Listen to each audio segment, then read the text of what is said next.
Okay, good evening, everyone. This is the Select Board meeting for November 9th, 2021. Calling the meeting to order at 6 p.m. And if everybody would please stand and we'll say the Pledge of Allegiance. I pledge allegiance to the flag of the United States of America and to the republic for which it stands, one nation, under God, indivisible, with liberty and justice for all. Thank you. Okay. We have a little bit of a crowd tonight, so good. Just as a reminder, whenever we do get into the meeting, anyone who needs to speak, you do need to come up to the central mic so that everybody can hear you and give your name and where you live so that we can have that clear, okay? So for tonight, we have a couple of public hearings. First one is a poll hearing, and Ed, would you like to read the preamble on that? Sure. Town of Southampton Select Board petition for poll and locations. The Southampton Select Board will hold a hearing at 6 p.m. on November 9th, 2021 in the Town Hall first floor meeting room located at 210 College Highway on the petition by N-Star Electric Company, DBA Eversource Energy, requesting permission to relocate and or install poles, wires, cables, and fixtures, including the necessary sustaining and protecting fixtures along and across the following public way. Locations: 10 Wallace Street. Reason: install one solely owned pole. The new pole will be located 510 feet west of the center line of County Road and 15 feet north of the center line of Wallace Street. The purpose of this new pole is to relocate pole number 10-30-3 per customer request and to eliminate an aerial trespass. The existing pole is to be removed. Wherefore, they pray that after due notice and hearing is provided by law, let it be granted a location for and permission to construct and maintain a pole, wires, and cables, together with such sustaining and protecting fixtures as they may find necessary. Said pole to be erected substantially in accordance with the field plan herewith and made a part hereof marked 5401519. Also for permission to lay and maintain underground laterals, cables, and wires in the above or intersecting public ways for the purpose of making connections with such poles and buildings as each of said petitioners may desire for distributing purposes. Your petitioners agree to reserve space for one crossarm at a suitable point on each of said poles for the fire and police telephone signal wires belonging to the municipality and used by it exclusively for municipal purposes. N-Star Electric Company, DBA Eversource Energy, Christine Foles, Chair, Select Board, Town of Southampton. Okay, thank you. And with that, could I have a motion to open the public hearing for the poll hearing? So moved. Could I have a second? All right, all in favor? Aye. Aye. All right, thank you. And could we have the representative from Eversource, please? Hello, Anthony Gentile, Eversource. Basically, the scope of this job is there's a 30-foot pole well inside the property line at number 10 Wallace Road, and it's also feeding number 8, so we'd like to move that pole back to eliminate that trespass and refeed number 8 from the street. So this is not a new installation of a new dwelling or anything, it's just moving the existing pole? Nope, it's existing homes. Okay. Any comments or questions from the Well, just, yes? I think he just clarified it, but the petition states that the location is 10 Wallace Street, 10 Wallace Road, I believe. Yeah, which, yeah, I've saw it in both Location, places. second paragraph. See that it is Wallace Road, yeah. Yeah. So I would just suggest we note the change in the petition. Should be Wallace Road, not Wallace Street? Yep. Thank you. Okay. One question, Chris. Okay. Any other? Is that a public road? Yeah, Yes. it is. Okay, all right. Any other questions from the select board? No? Any questions from the public? Please come up to the mic and give your name and Mary address. Sullivan, 8 Wallace Road, Southampton. Okay. You said it was a public road? Yeah, as in plowed and maintained by the town and such. Yeah, because we fought for that. We didn't, they weren't going to plow anymore. But my point, I'm the one that they're going to be moving the pole for the 10 Wallace Road is here tonight too. I have no problem with it except Eversource. Would you have to do a lot of the cutting of the there's a lot of branches and trees.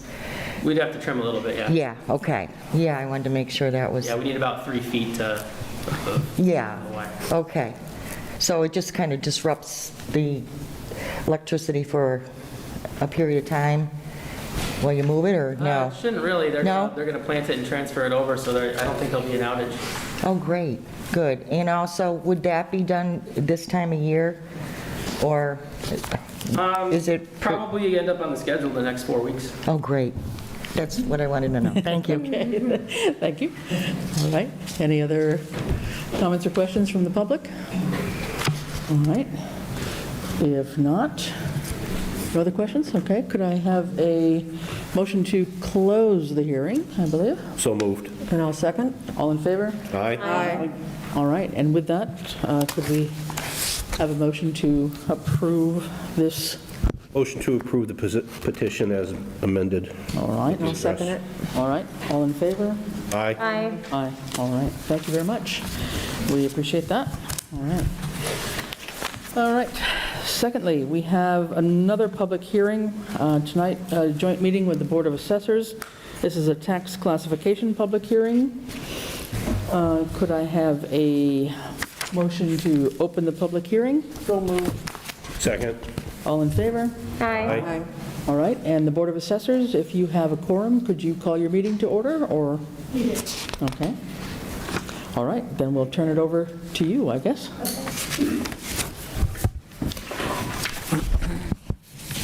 April West, 54 Strong Road, Board of Assessors.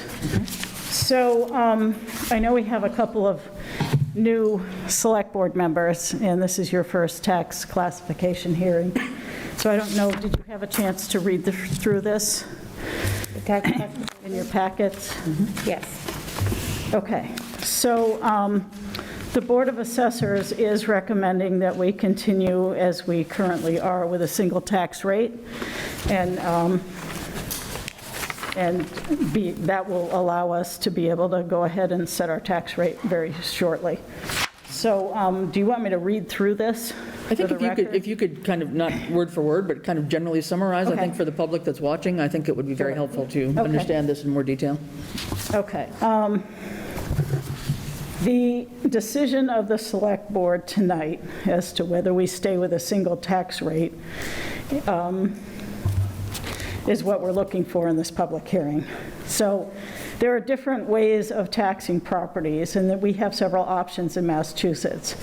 We have a selection of a minimum residential factor, a selection of a discount for open space, granting of a residential exemption, and granting of a small commercial exemption. The Select Board has the option of selecting a factor of 1, which in effect would adopt a single tax rate for all residential, commercial, industrial, and personal property classes, instead of shifting some of the tax burden off the residential class and onto the CIP classes. The residential factor of less than 1 reduces the share of the tax levy paid by the RO classes and increases the share paid by the CIP or the commercial classes. So the result is 2 tax rates if you chose to do that. One is for residential properties, and the second, a higher rate for commercial properties, which would be a factor greater than 1, which may be adopted by the Select Board, should you choose that. Southampton, as everyone knows, is approximately almost 94% residential, with a total value of $845,724,270 in valuation. Our commercial is about 3%, and that valuation is $28 million and change. The industrial is under 1%. That valuation is about $6,500,000. And then personal property is about $20 million, which is about 2%. That personal property has to do with several different things that fall into that category. But the total valuation of the town for fiscal year 2022, sorry, I'm having a really hard time breathing in the mask, is $900,156,278. If we shift the burden from residential to a dual tax rate, it doesn't, it merely shifts the burden to other taxpayers. It doesn't change our base, in terms of valuation. With such a small commercial base in town, a little over 6%, there is no advantage to adopt a split rate, and it may detract new businesses moving into town, and we wouldn't want to do that. 110 communities out of the 351 Massachusetts communities have adopted a split rate. We would take local, like Holyoke, Springfield, West Springfield. They have a large commercial base, and that's why they have split tax rates. Southampton doesn't fall into that. Open space, currently we have no properties in town that even qualify for a discount for open space.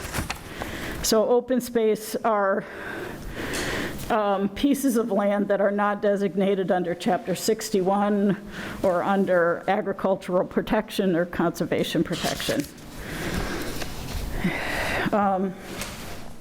Only one other town in Massachusetts has even adopted an open space discount.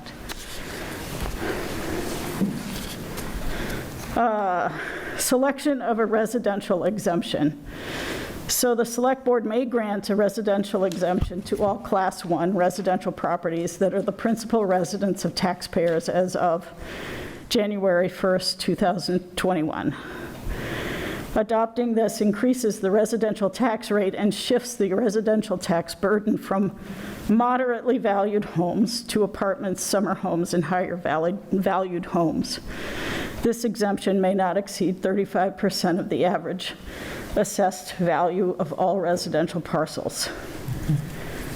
The taxpayer needs to be an owner and occupy the property as their primary residence. This exemption may not help seniors in our community if they have to put the property into a trust, which they are not the beneficiary of, or if the property has a higher value. And it could be a higher tax burden for them. Adopting a residential exemption increases the residential tax rate, but the amount of the levy paid remains the same. Only 15 of 351 Massachusetts communities have adopted this, and they tend to be larger communities in the Boston area or on the Cape, where there's a lot of high-value second homes. And then the last is the selection of a small commercial exemption. An exemption of up to 10% of the property valuations can be granted to commercial but not industrial properties that meet the requirements set forth under the law. To qualify, eligible businesses must have occupied the property as of January 1st, 2021, and must have had no more than 10 employees as certified by the Executive Office of Labor and Workforce Development during the previous calendar year. And the building must have a valuation of less than $1 million. A business, which is one of several businesses within a commercial building, would not be eligible for an exemption unless every business in that commercial building qualified as well. Similar to the residential exemption, the levy does not change, and the exemption is borne within the commercial class, resulting in an overall increase of the commercial tax rate. And only 14 of the 351 Massachusetts communities have adopted that small commercial exemption. So, Okay. do we have any questions? No, just to come back around and summarize then, from what I'm hearing from the Board of Assessors, you're recommending that we keep with the same single tax rate rather than going to a dual tax rate, given that we've got about 94% residential, and the rest open space, commercial, industrial, not open space, but commercial, industrial, and personal property is about 6%. Correct. And that if we did go to a double tax rate, it doesn't do anything to increase revenue. It's just more administrative than it is anything else. It doesn't bring in more revenue if we went to a double tax rate. Is that what I'm understanding? Correct. It may, well, yes, And it may, as you're saying, it may detract new businesses from moving to town, is what you're saying? yes. Okay, all right. Thoughts? Yeah, okay. I think that's pretty clear. Thank you for explaining that.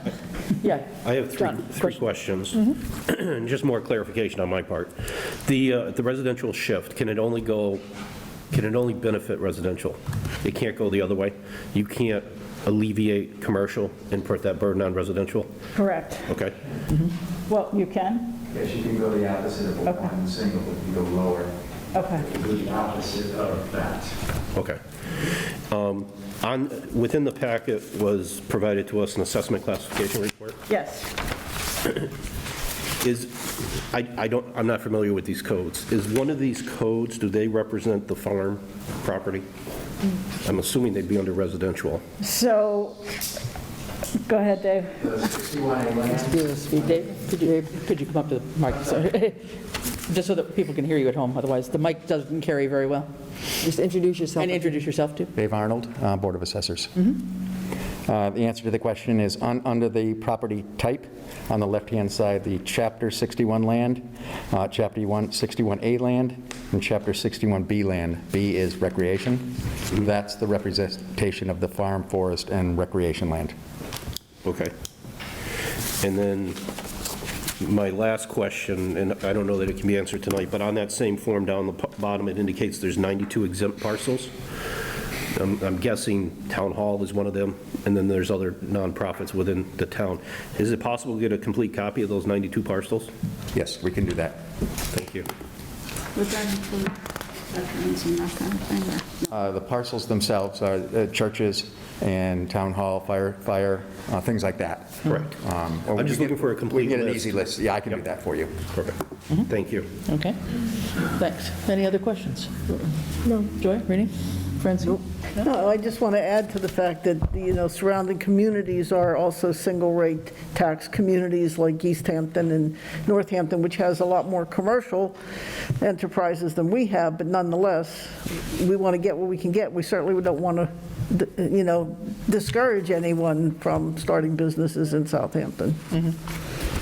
Okay, fine. All right, are we ready to take a vote on this? You'd close Do it. we Pending need to your make a information? motion to have to close the close public the hearing vote. first? Yes. Yeah, we can do that, all right. Let's have a motion to close the public hearing. Yes, thank you. So moved. All right. It was a tie there. All right, Okay. all in favor? Aye. Aye. All right. So, I'll make a motion to move to the Select Board to vote in accordance with MGL Chapter 40, Section 56 as amended, the percentage of local tax levy which will be borne by each class of real and personal property relative to setting the fiscal year 2022 tax rates, and set the residential factor at a 1.0 with a corresponding CIP shift of 1.0, pending approval of the town's annual tax recap by the Massachusetts Department of Revenue. I'll second. all right. Any discussion? Okay, all those in favor?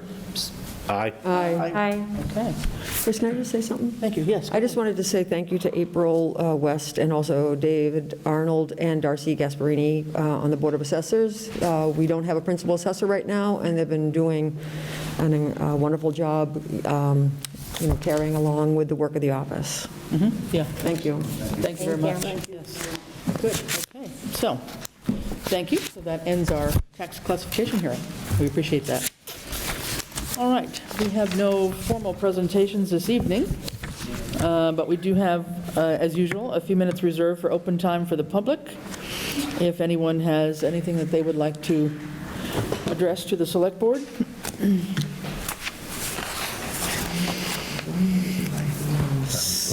Seeing nobody volunteering? Okay. We'll move on then to quarterly reports. And we have, first of all, the Highway Department Transfer Station. And Ed, are you going to do this one on Randall's behalf, or here he comes? Perfect timing. Randall should be here. In fact, there he is. Perfect timing. You may just walk right on up. Impeccable timing. Very good. Thanks, Randall. Well, good evening. Take a second to get your breath. Sure.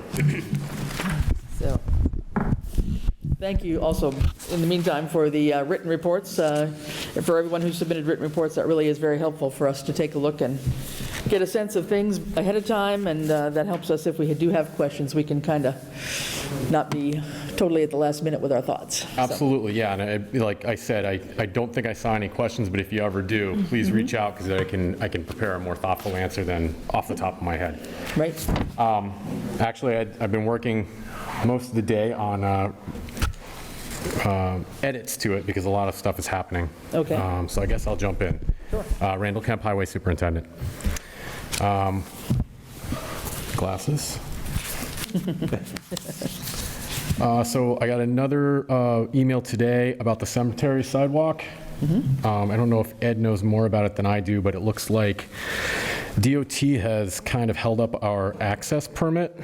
So I don't know where we stand on that. It looks like we... It's currently out to bid, so, Okay, so it is moving forward. yeah. So there's a chance we could still, I'm just getting nervous because it's getting Yeah. colder and colder. And Yeah, and I think what the folks from Stan Tech had told us was we could move forth with the bid, and we didn't, eventually we'd get the DOT, permitting, done, but it didn't have to be in that order, so we could Okay. keep on moving, is my understanding of it. just with so many moving parts, Right. Is the It makes deadline me the end of the nervous. year still? As far as I know, it's still the end of the year, so if To actually it's put not. it in? Yes, so depending on the bid, Ed, remind me, the bidding documents is to be opened when? November I believe it's the, 16th, is it? no, I think it's the 17th or 18th, next Thursday. Okay, so we'll know next Thursday, so we'll have to talk about that. We'll know next Thursday if we've got bids for this and what they are, and then how quickly we go can from move. there. If it looks like something isn't going to move, then I think we've got to get on the horn and try to ask for an extension, right. so. Okay. Yeah. Another update, the Highway Department emergency generator has been installed. There are still a couple of gas and electrical connections that need to be made. I'd like to acknowledge the work of my crew who did all the site preparation and trenching work, as well as Chief Workman who put me in contact with Nate from Anchor Electric, who helped to determine the right generator for our needs and performed installation of the unit. The project was funded with COVID CARES Act funds and will vastly improve safety for highway personnel by having light and heat in our facility during power outages, as well as for our fire department, whose radio repeater for communications is housed at the highway department. The East Street Bridge gas line relocation is nearly complete or possibly complete if it's happened in the last few days. Erosion controls have been installed, endangered species surveys have been completed. The prerequisite pre-construction meeting is tentatively scheduled for this Friday or Monday. Our quarterly Mass Works report has been submitted and accepted, and the first reimbursement request for mobilization work in the amount of $22,235 has been approved by the grant administrator, and a second reimbursement request is in the amount of $35,538 is being prepared. My assistant, Robin, has really dug into the complex administrative requirements of this grant as well as our Chapter 90 projects and is doing a great job keeping up everything organized and submitted in a timely manner. I've posted a baseline construction timeline on Facebook today. There were lots of questions about how long it was going to take. I just want to reiterate that it's fluid on a project of this size, as some tasks will take longer. Weather, supply chain delays could push stuff out. There's a slight possibility stuff could be completed early, but I think that's a lot less likely than the alternative. FY22 work plan. Preparatory work complete. This included leveling, patching, rebuild, repair any damaged catch basins, cut joints and intersections, street sweeping, catch basin cleaning, in compliance with our MS4 permit. All those tasks are complete. All other MS4 tasks are up to date, including year 3 reports and data. Compliance tasks for our diesel fuel underground storage tank and dispenser are also up to date.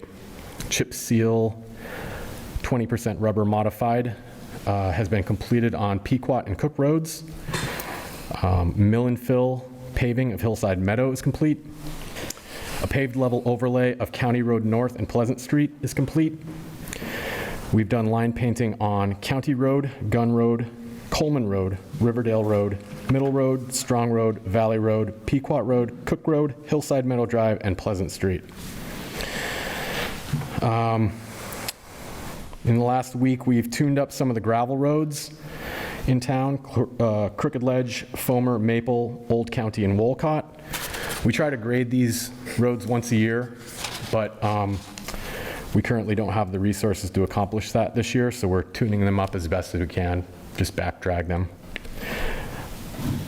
Our outstanding work, we still have to tune up Mountain Road. It's our last gravel road to do. Paving and line painting on portions of East Street and Gilbert Road. We also need to pave those. I don't know if I said painting. We need to pave and paint. I'm still hoping that the weather cooperates and that the paving contractor can fit this work in the next few weeks. If not, it will be pushed on to spring.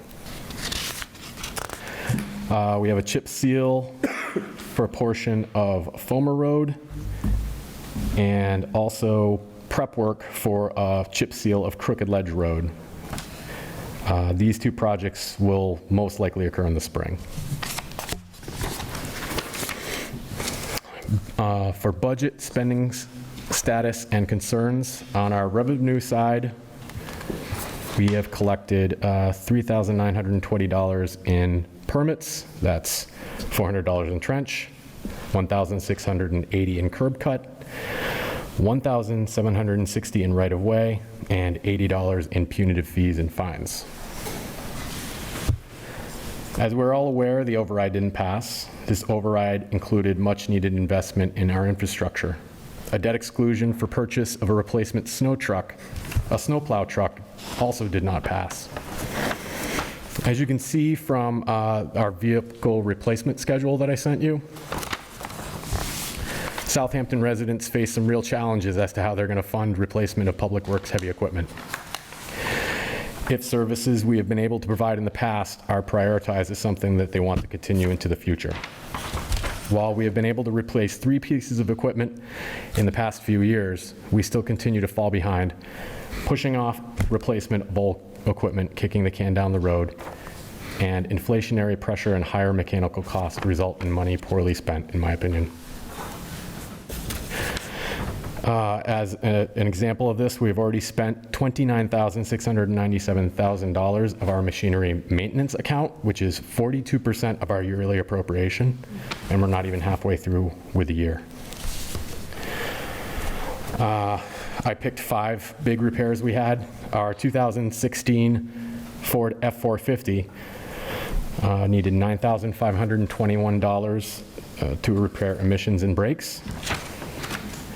Our 2008 catch basin cleaner needed brakes, rear end, replacement cables, and a hydraulic hose, which was about $3,700. Our roadside mower, electrical mower control and bearings in the mower head went, and that was $7,250. Our field mower, hydraulic controls needed work in the amount of $2,557. And our 2009 single axle dump truck needed front and rear brakes at a cost of $1,505. I attended a joint meeting of the Tri-County and Massachusetts Highway Association earlier today, and our equipment situation may be exacerbated by Massachusetts opt-in to the California Air Resources Board regulations, which look to phase out fossil-fueled vehicles and equipment. The Mass Highway president stated that he looked into the cost of buses as an example, and electric buses were 3 times the cost of a diesel bus. In other good news, an inspection of our furnace in August found 3 violations that will have to be rectified. A boiler tech was on site November 3rd and is preparing a cost estimate for the necessary repairs.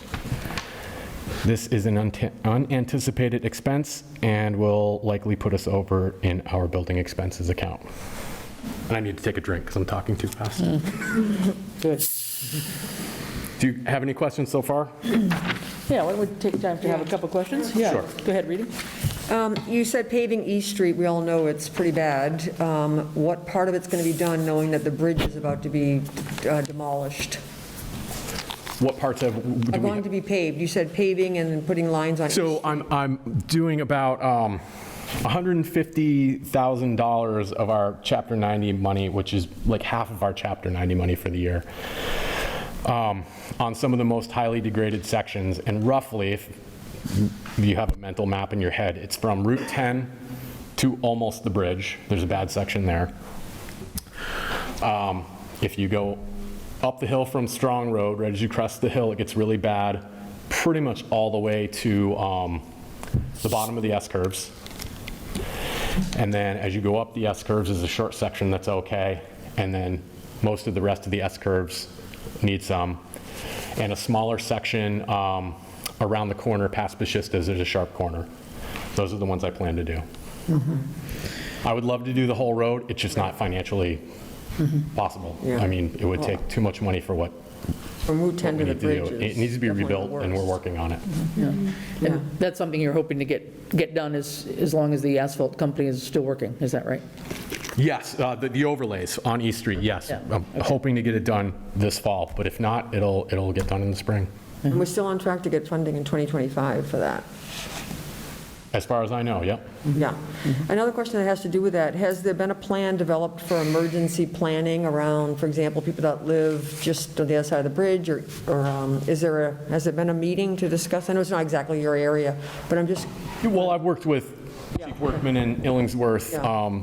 We've talked about which houses are on which side so that they have a list in dispatch to know where to send emergency vehicles. And then we will have a formal meeting.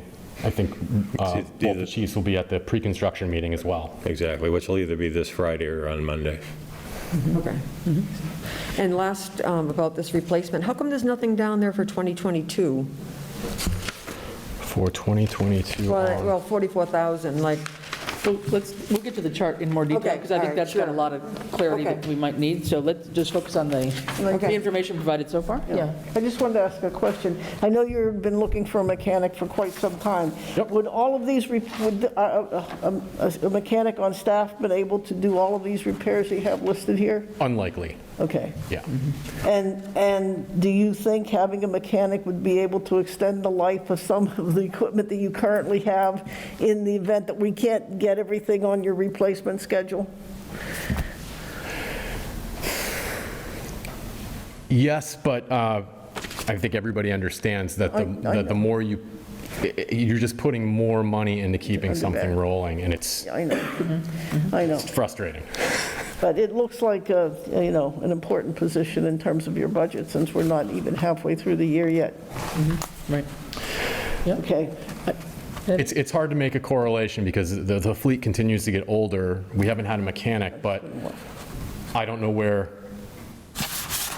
mechanical costs would have gone if we had a mechanic. Yeah. It's hard to speculate. And just one other clarification, the signage that has been flashing around has said that East Street Bridge area is going to be closed as of tomorrow. I take that, I think it was as of today. or was it today? Yep. Okay. That isn't actually happening yet, if we haven't had the pre-construction meeting, or is it happened? It isn't, but I think you have to get the sign up and give the public a reasonable expectation that it's going to be closed on a certain day so that. yeah. That's fine. So then, once the pre-construction meeting happens, then everything's ready to roll in terms of... Yes, and I believe they're doing things in the meantime. They've installed the erosion control barriers. There's certain things that they can do Yeah. that are. Yeah, Okay. the gas Still company's doing... physically open. Yeah, the gas company's doing the tie-in up from the old gas line to the new one this week. Let's see, Verizon still has to come in and move their lines. But other than that, those are probably the two last pieces that would keep MIG from actually starting the actual demolition work. Good, okay. Thanks. Want to continue on with some of the long-term issues maybe you were talking about on the next page there? Do you want to jump over to the vehicle replacement? It might be a good time to talk about it. Okay, we could, sure. So what I did with this is I took last year's 10-year plan and I backed it off so that you could see where trucks had been pushed off in the last few years. For instance, the 108 SD that we got, it took like a year for us to get it, year and a half to get it, but it was approved in 2020, but we asked for it in 2018, so, 3 years of that being pushed off. We asked for 2 more trucks, 2021. Those were pushed off, or 3 trucks. One got funded, the Ford F-550.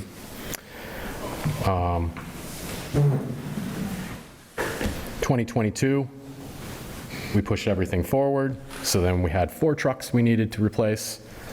The 1-ton got funded, but the other big ticket items didn't. So now we pushed everything forward to 2023, where we're looking at $1.2 million for vehicle replacements, and that's not going to fly either. So we have to really start thinking about how we're going to replace some of these vehicles. So just to be clear, just following your chart, so the Ford 550, $140,000 was finally funded after 2-year request. It was funded for the $140,000 in 2021, right? Correct. And then the pickup with the snowplow for $44,000 has also been acquired? That was funded last year. Okay, so that was actually a little bit ahead of schedule, Yeah. magically? Okay. 15 years old? Well, you have it under here for 2022, so I was just, Well, it was approved in fiscal year 2022, and it has been ordered. oh, Okay, so this is fiscal year. it's a fiscal year, okay, got Yes. it. Correct. That answers my question then. Okay, and then the ones up above, though, so the Freightliner 108 SD is still out there, that's the one that didn't make it through on the last town meeting, is that right? Correct. The 260,000, okay. Yep, it's a 24-year-old 1999 International. And That, to jump back to Francine's question, we will have to take off the road at a certain point. It has frame issues. Okay. And then the boiler is out there to be, We don't know what we're going to do with the boiler. I'm going to need to do something because winter's coming, so we're going to have to spend money on it. But we've discussed replacing it. We had an energy audit in the works. I don't know where that ever went. Changing over to more efficient gas units. And when I ordered the tank for the generator, I sized the liquid propane tank to handle that if we do an upgrade. So my assumption is we're going to have to do something. okay.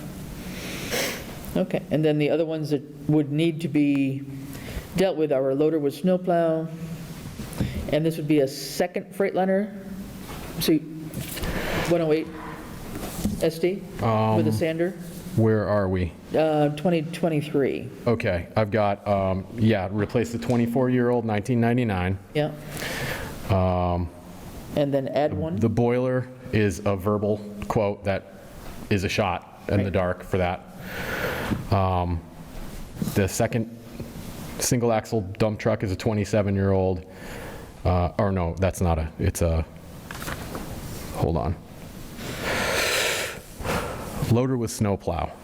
It's a 27-year-old 1996 John Deere loader with snowplow. That's 220. Underneath that is another Freightliner 108 SD. That's a 16-year-old 2007 International.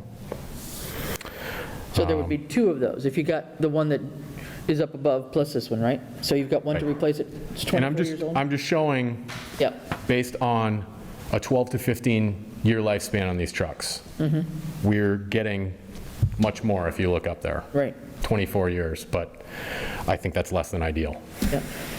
Wow. And both of these Freightliners, though, are, the way it's looking, are used for sanding and snowplow, right? Clearing our roads. Yep, okay. Then street sweeper? Street sweeper, we've currently been able to keep our 27-year-old street sweeper on the road, but it requires more and more repairs, and it's getting so old that we're having a hard time getting parts.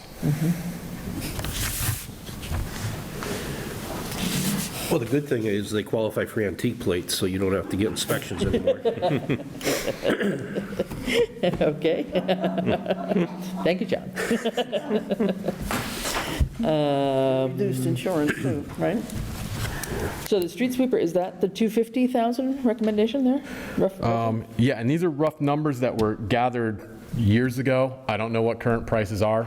And like I said, if Massachusetts adopts CARB, we're gonna have some serious problems. Yeah. If we triple the price of all this stuff. Okay.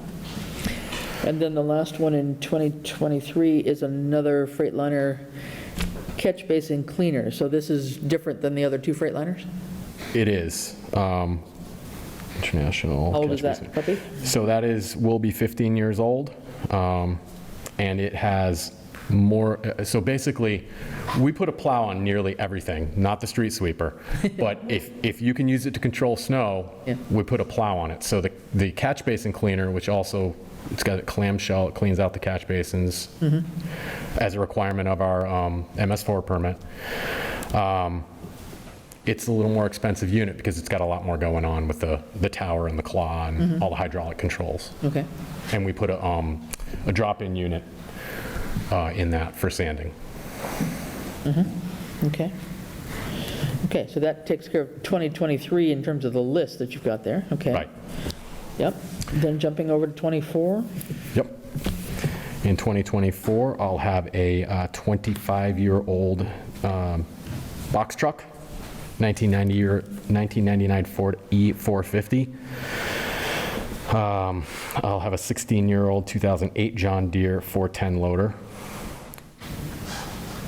15-year-old 2009 F350 Super Duty with plow.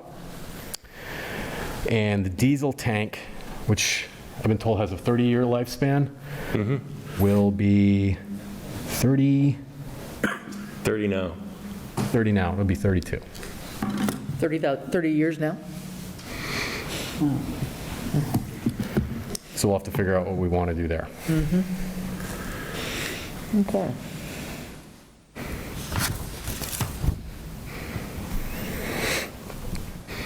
And moving on out, so yeah. Yeah. Got it. All right. Okay, any questions as we're looking at this list here? One thing that would help, I think what I would like to do, I think it would be helpful for the townspeople to just understand that we do have a fleet plan and a fleet replacement schedule, not only for highway, but I hear police and I hear a fire. lot that we don't have any plans, but nobody asks.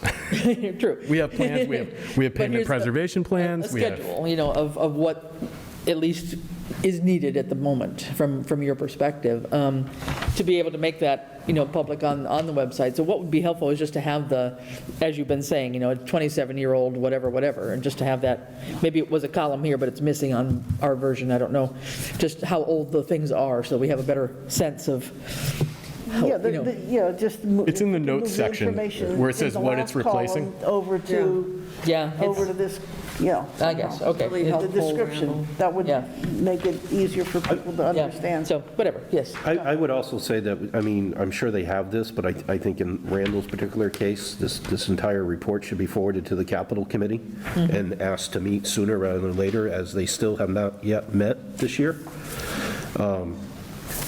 But It's actually one of the requirements that the department heads send in is a 10-year capital plan along with their requests. And I forwarded it off to the chairperson of that committee, at least the chairperson right now, until they meet the state's best practices on the capital plan. And we should have the 10 or 20-year plan. This should be out here. And in this particular case,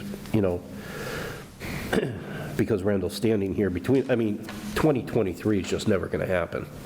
Understood, but I wanted you guys to realize the implications of kicking it down the road. Well, so Joy and I get a pass, because this is our first time on the select board. It's the previous 10 years of select boards that have kicked the can. We haven't had an opportunity yet to kick the can. But that being said, there really should be a plan where it's either $50,000 or $100,000 a year is going into a sinking fund, and I know that's a bad word in Massachusetts to use, but a separate fund that goes in and you break it down based on, the likely lifespan of these vehicles, and we figure out how many we need, because as we grow eventually, this is just maintaining his current stuff. He's not even talking about growing the department. Right. Agreed. So, Yep. Exactly. Yeah, if you'll notice, the only new piece of equipment on here is, I put it way out at like 2030, a vacuum truck. Right now, we contract that out, and maybe we continue to contract it out, but it'd be more efficient to do it in-house. right. Okay. Okay, good. Any questions on this chart? Otherwise, we'll go back to the main report. Okay, thanks, Randall, for that. That is helpful. Yeah, so just pick up where you left off there. So long-term issues for your consideration and planning. I've tried to catch other departments' reports, and I heard Paul Deeman from Planning, and I talked to Marla from Conservation quite often, and I've heard both Planning and Conservation request help to manage the workload of their administration, which is currently done by volunteers. As we grow at the fastest rate in Western Massachusetts, I've heard that thrown around, but I haven't fact-checked it. I assume it's semi-accurate. We should be thinking seriously about adding a position that could help share the workload and responsibilities of planner, Concom agent, right-of-way and land use agent, somebody to help do site inspections as well. The volunteer boards do a great job, but each of these is a full-time job in other municipalities and deserves the attention of a dedicated employee whose responsibility would span revolving terms of boards and commissions. You guys wanted to know plans and events for the next 4 to 6 months. I'm going to be pretty busy with storm response, keeping vehicles operational and working. Working on the FY23 work plan and budget, retaining my great team, keeping them healthy and able to respond to winter emergencies, filling the 2 open positions, seeking out professional development opportunities and safety training for highway staff and myself, collaboration with other departments, boards, and commissions to help them with projects when we are able to do so. That sound. And that's pretty much what I've got for highway. I can switch over to transfer station unless you guys have more questions about that. No, that would be good. Okay. Transfer station, we've sold 974 transfer station permits. We have sold $28,376 in bags through turnover 33. Bags have been a big issue down there. We ordered back in February, but our vendor has been experiencing COVID-related delays in meeting orders as they are unable to get components for producing the bags. We have received 1 partial shipment of Southampton backstock, as well as another small shipment of other municipalities backstock, so it has different names on it. We hope that the manufacturer is able to produce more bags soon. I've reached out to another state-approved vendor, and they didn't even reply back to me, so I'm assuming they're having the same sort of issues.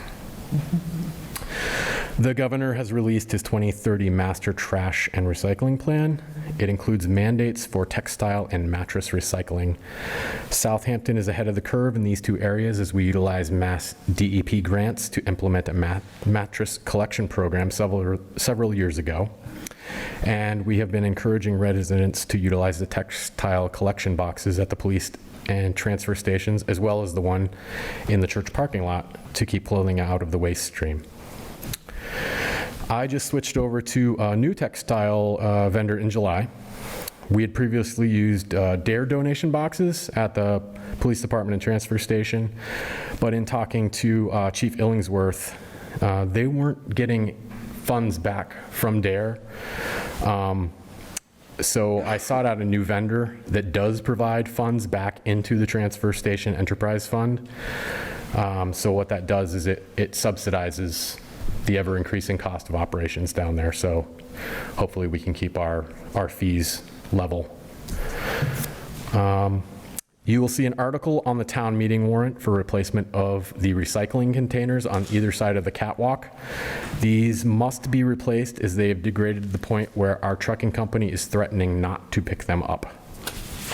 The money will be appropriated for this capital expense from an appropriation of $25,500 from transfer station retained earnings. And that's all I've got. I have one question on the transfer station. The 974 permits, is that typical of a year? Is it down or up? It's We've consistent? been trending down. I think more and more people don't want to bother going to the transfer station and opt for private pickup. Okay. Thanks. So the new Bay State textile vendor has got boxes, transfer station, police, and church, or no? Nope, the church is separate, but On their own. they recycle clothing, so I like to push people to all options they have available. Got it. Okay, Bay State is just at police station and transfer station. good, thank you. So the police station is, anybody can go to. Right. The transfer station one is inside the transfer station, so only permit holders are allowed in the transfer station. Okay. All right. Any other questions? If not, I have two small ones, if nobody has one. Actually, I've had 2 or 3 residents ask me questions that I couldn't answer. So number one, I think I know the answer, but do we have any place in town, if not at the transfer station or the highway department, where we recycle smoke alarm and/or flashlight batteries? For transfer station permit holders, we take both of those materials. Is there a separate container somewhere, or? You give them to the attendant because Okay. old smoke detectors have a small amount of mercury in them. Yep. And so we actually dispose of those through a special vendor so that those don't go into landfills. Because Okay. mercury is a heavy metal that we don't want in the environment. Okay. And flashlight batteries, alkaline batteries can go in the trash. Okay. But lithium batteries, and that includes some of the higher tech flashlight batteries, as well as computer batteries, phone batteries, those little coin batteries for hearing aids and other things, those are also hazardous waste. So we collect those separately at no charge. Okay. We just want to keep them out of the waste stream. Very good. That's good clarity. Okay. And then the other one was with the various amounts of brush and yard waste that gets dumped over there, does that get composted, and is it sold or given back to the town residents? So currently, it just gets stockpiled. We don't have the resources to turn it to, the more you turn compost, the more aerobic degradation is better for composting. But we can't have somebody down there weekly turning it, so it degrades slower. Currently, we've just been stockpiling it.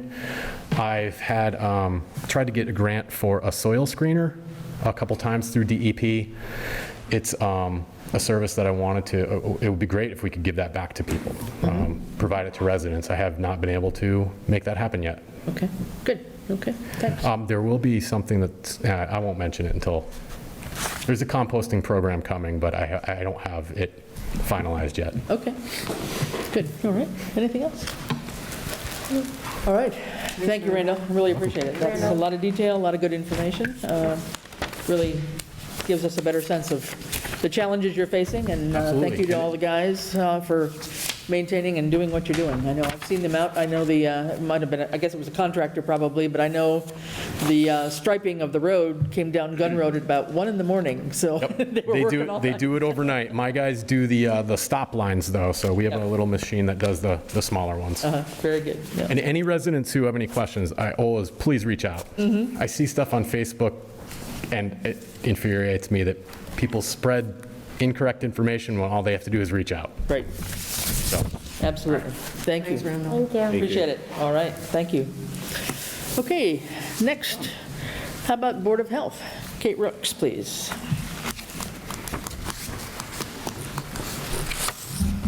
Caitlin Rooks, Chair of the Board of Health. It's a really tough report to follow up on. Randall had a lot of valuable details.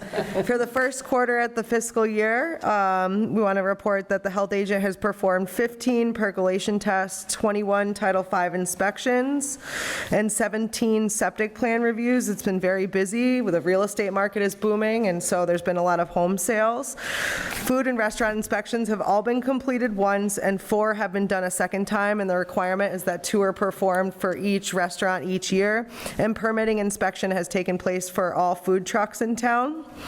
Just also want to introduce and appreciate our 2 new members to the Board of Health, Leah Carrasquillo and Kate Savarese. So we have a very new board in town, but they've had a lot of positive contributions. We have been awarded a Public Health Excellence Shared Service Grant, and what that means is that we currently have a 1-year contract with an opportunity to renew up to 3 years, and we're eligible for 2 3-year terms, so up to 9 years. This grant will allow for us to participate in regional contact tracing and epidemiology. It's really great to have a regionalized perspective on disease surveillance. Unfortunately, this grant does not encompass COVID-19 contact tracing because of the immense amount of time and resources it takes for each town. Some of the benefits of having access to a public health nurse, which is also a part of this grant, is that we are able to monitor infectious disease occurrences, conduct disease investigation, case management, and contact tracing, not only from a town perspective, but also a regionalized perspective, so it helps give us a broader scope of what's happening locally. And we're able to then implement tailored prevention and intervention plans, such as screening and testing, education for town residents, vaccinations, and outbreak containment, so if something were to happen, we'd be able to respond to it more appropriately. This is a very exciting opportunity, and we're hopeful that it'll be really beneficial to Southampton. I know that there's been a lot of people really interested in a more regionalized health approach, especially because we have a small town, and so I think this is a good first step. And hopefully this initiative will help to save us time and money because it's a regional perspective. This will also provide us better access for Maven data analysis because the shared public health nurse will have access to Maven and be able to give us more real-time information. This will help us to be more efficient. I know we've done a ton of collaboration with Northampton for vaccine clinics and spread of information, but this will help to expand on that for other diseases besides COVID-19, hopefully in the future, and help to advocate for specific community needs and regional needs at the local and state level, so a good voice for Southampton. There's been a lot of topics of discussion in our recent meetings, including review of mosquito surveillance reports. Thankfully, there has not been any reported outbreaks and diseases spread in mosquitoes in our local area. There's been outreach to the mosquito district due to local concerns reported about spraying. There has not been any spraying locally. We've also been posting about mosquito safety and reducing standing water and increasing awareness about how reduce incidence of mosquito-borne illnesses. We hope to do more of that next year as well. We've been doing some collaboration with the school committee, which has been really important in protecting the health of our youth, and meeting with the school committee and trying to brainstorm about how to strategize to reduce cases in Southampton public schools. And in fact, we're currently communicating with the town of Southampton school committee about masking requirements as Hampshire Regional High School approaches 80% of masking. So there's the opportunity for schools to make the decision of whether or not they want to allow vaccinated students to go unmasked, which of course is going to pose some challenges for the teachers and for the school nurses. So that's going to be discussed at our upcoming meeting. And of course, we've reviewed the testing options and availability for test and stay COVID testing in schools. Of course, this is ever evolving, and hopefully our COVID cases in town have kind of stayed at bay, and we hope that it stays that way through the holidays. We do plan on sharing some public health information about how to stay safe and healthy through the holidays, because we do anticipate that more people will be gathering this year in comparison to last year. We have participated in a discussion about town bylaws related to dogs, and our health agent participated in that discussion. It sounds like that bylaw has been drafted.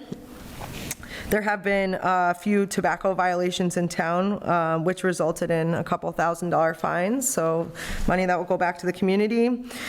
There also has been review of sewage disposal variance which was presented and approved, which related to just town variances for position of septic systems, and then a review of the TIG and bond closure inspection and groundwater monitoring as required by DEP for the transfer station, because it used to be a burning transfer station.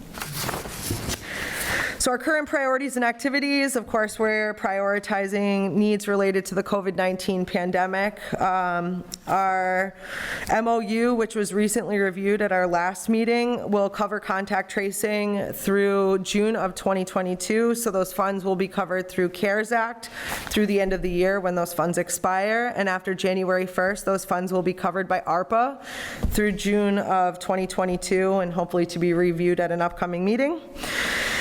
We continue to review each data and track and trend. We currently have a mask mandate implemented in all municipal buildings, as well as an advisory for public places. We continue to discuss that and review that, and I understand that it's a topic of discussion amongst town members. Many differences of opinion there.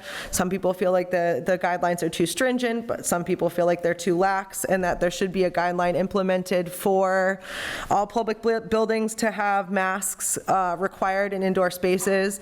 I'm happy to answer any questions you might have related to that, but just I guess I'll share that we've discussed this with Ian to talk about enforceability of those rules, and it would put a lot of onus and responsibility on local businesses to enforce mask mandates, and speaking to a few local businesses, that would prove challenging. I know there's been feedback about town citizens not wanting to spend money at local businesses if they were to enforce mask mandates, which of course makes this very challenging. But we've been using local case numbers to drive our decision making, and thankfully our current case rate, I believe, is at 13, which is a positivity rate is around 2.5%, which thankfully is a low number, and we hope that it stays that way through the holidays. Our next meeting is actually scheduled a week after Thanksgiving, so we can monitor the numbers from Thanksgiving and continue to respond appropriately, and of course keep our fingers crossed through Christmas and New Year's that people will celebrate the holidays safely.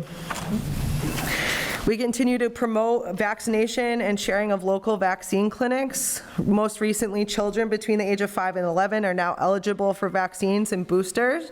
Booster eligibility continues to expand.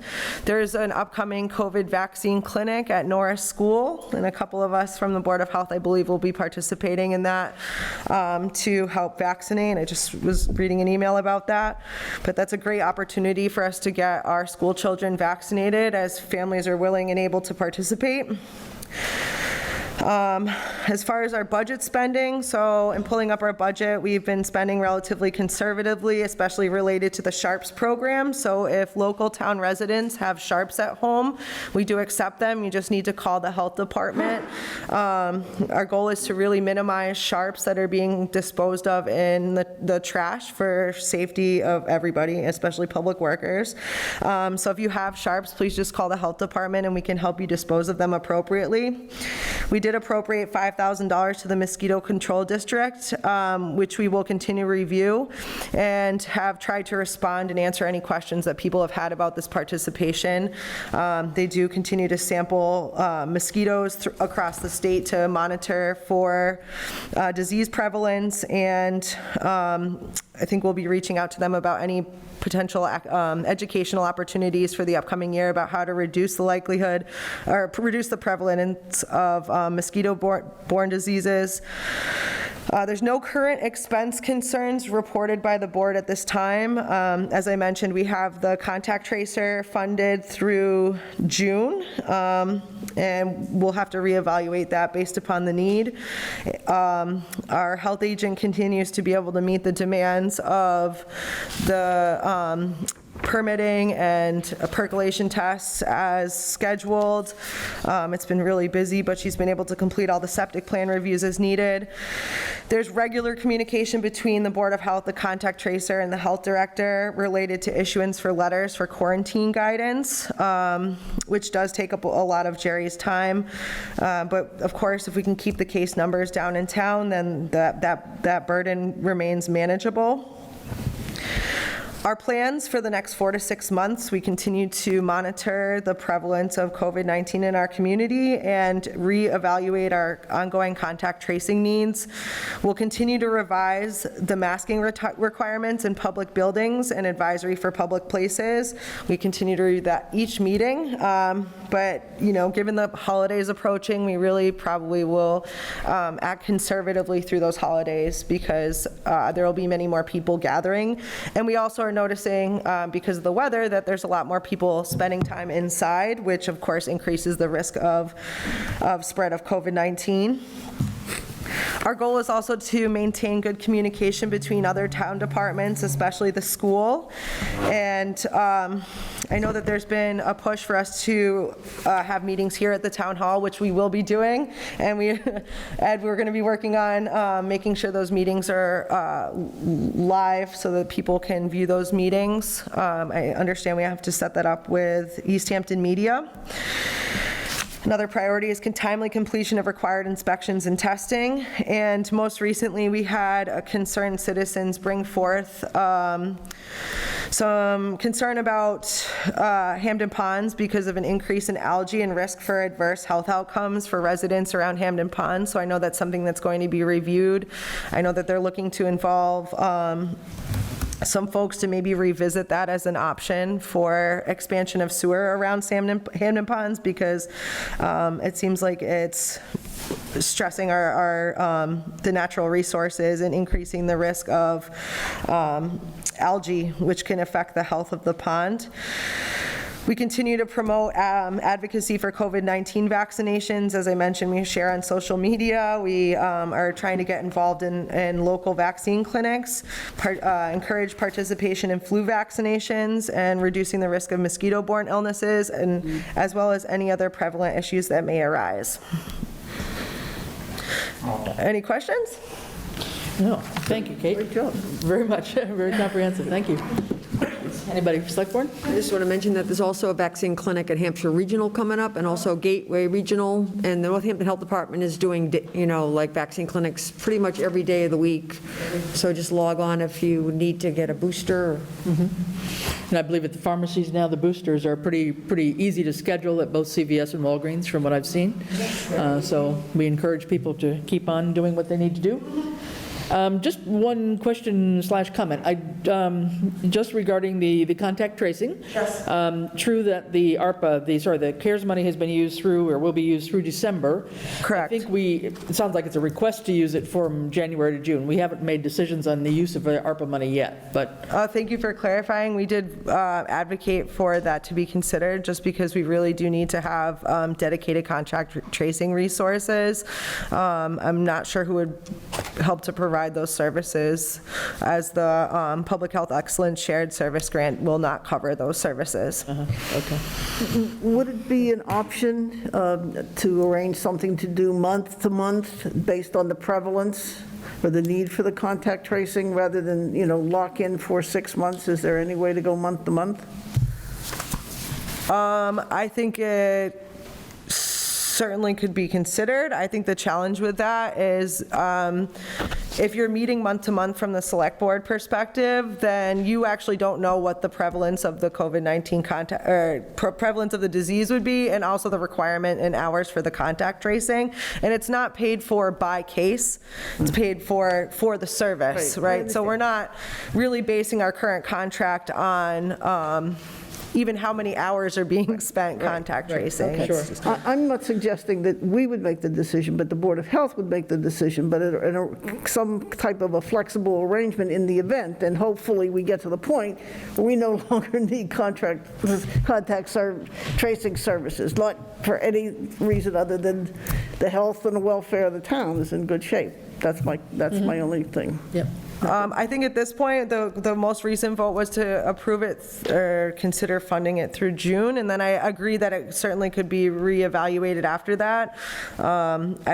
Even with 13 cases in town, it still does require a significant amount of resources to not only call each of the town resident, or each of the residents to make sure that the cases are transferred appropriately when it involves people from outside of Southampton, but also to document all of that information into Maven, so we fulfill the regulatory requirements. Good, thank you. Any other questions, comments? No? Thanks, Kate, that's a very comprehensive report, much appreciated. Thank you. Thank you very much. Okay. Okay, where are we at? Oh, I guess I'm up. Can I just make a comment that I think the both reports we had tonight provided in the information in the public hearing and in terms of the tax rate, I think provided the public with a tremendous amount of information. I think everyone did a great job. Yeah. I just want to thank No, you. I agree, and I think that's really the intent of coming to these kinds of, we call them, I think we'll call them sporadic reports. They're not really quarterly reports, but hopefully most everybody will have a chance to do this twice a year so that we really get a much more comprehensive view of what's going on. It's not that we don't, I think everybody on the select board takes their liaison assignments very seriously and does their best to attend the meetings, but, we're focusing on snippets of information and given limited time, and this really does give us the fuller perspective. So we really do appreciate the effort that's been put in on tonight's reports especially, but other ones previous to that. All right, let me jump in here as the chair of the Ad Hoc Grants Committee. All right, so the Ad Hoc Grant Search Committee was formally established by the Select Board in November 2020. It's actually been a whole year already.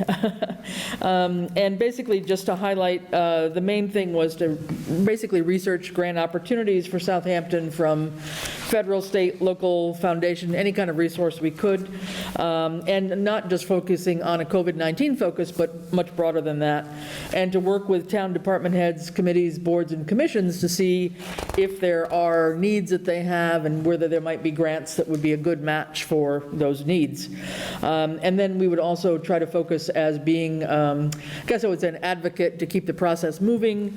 Should a grant be awarded, to be sure that things got signed and activities were happening, and that, especially though for grant applications, that deadlines are met to get the grant application in, because you can have all sorts of great ideas, but if you don't put the application in, you kind of are sunk from the beginning, right? So, and then we basically, just to give you a report, over the past year, the committee has been meeting bi-weekly pretty much, and have attended several online webinars to learn of various grant program opportunities and eligibility.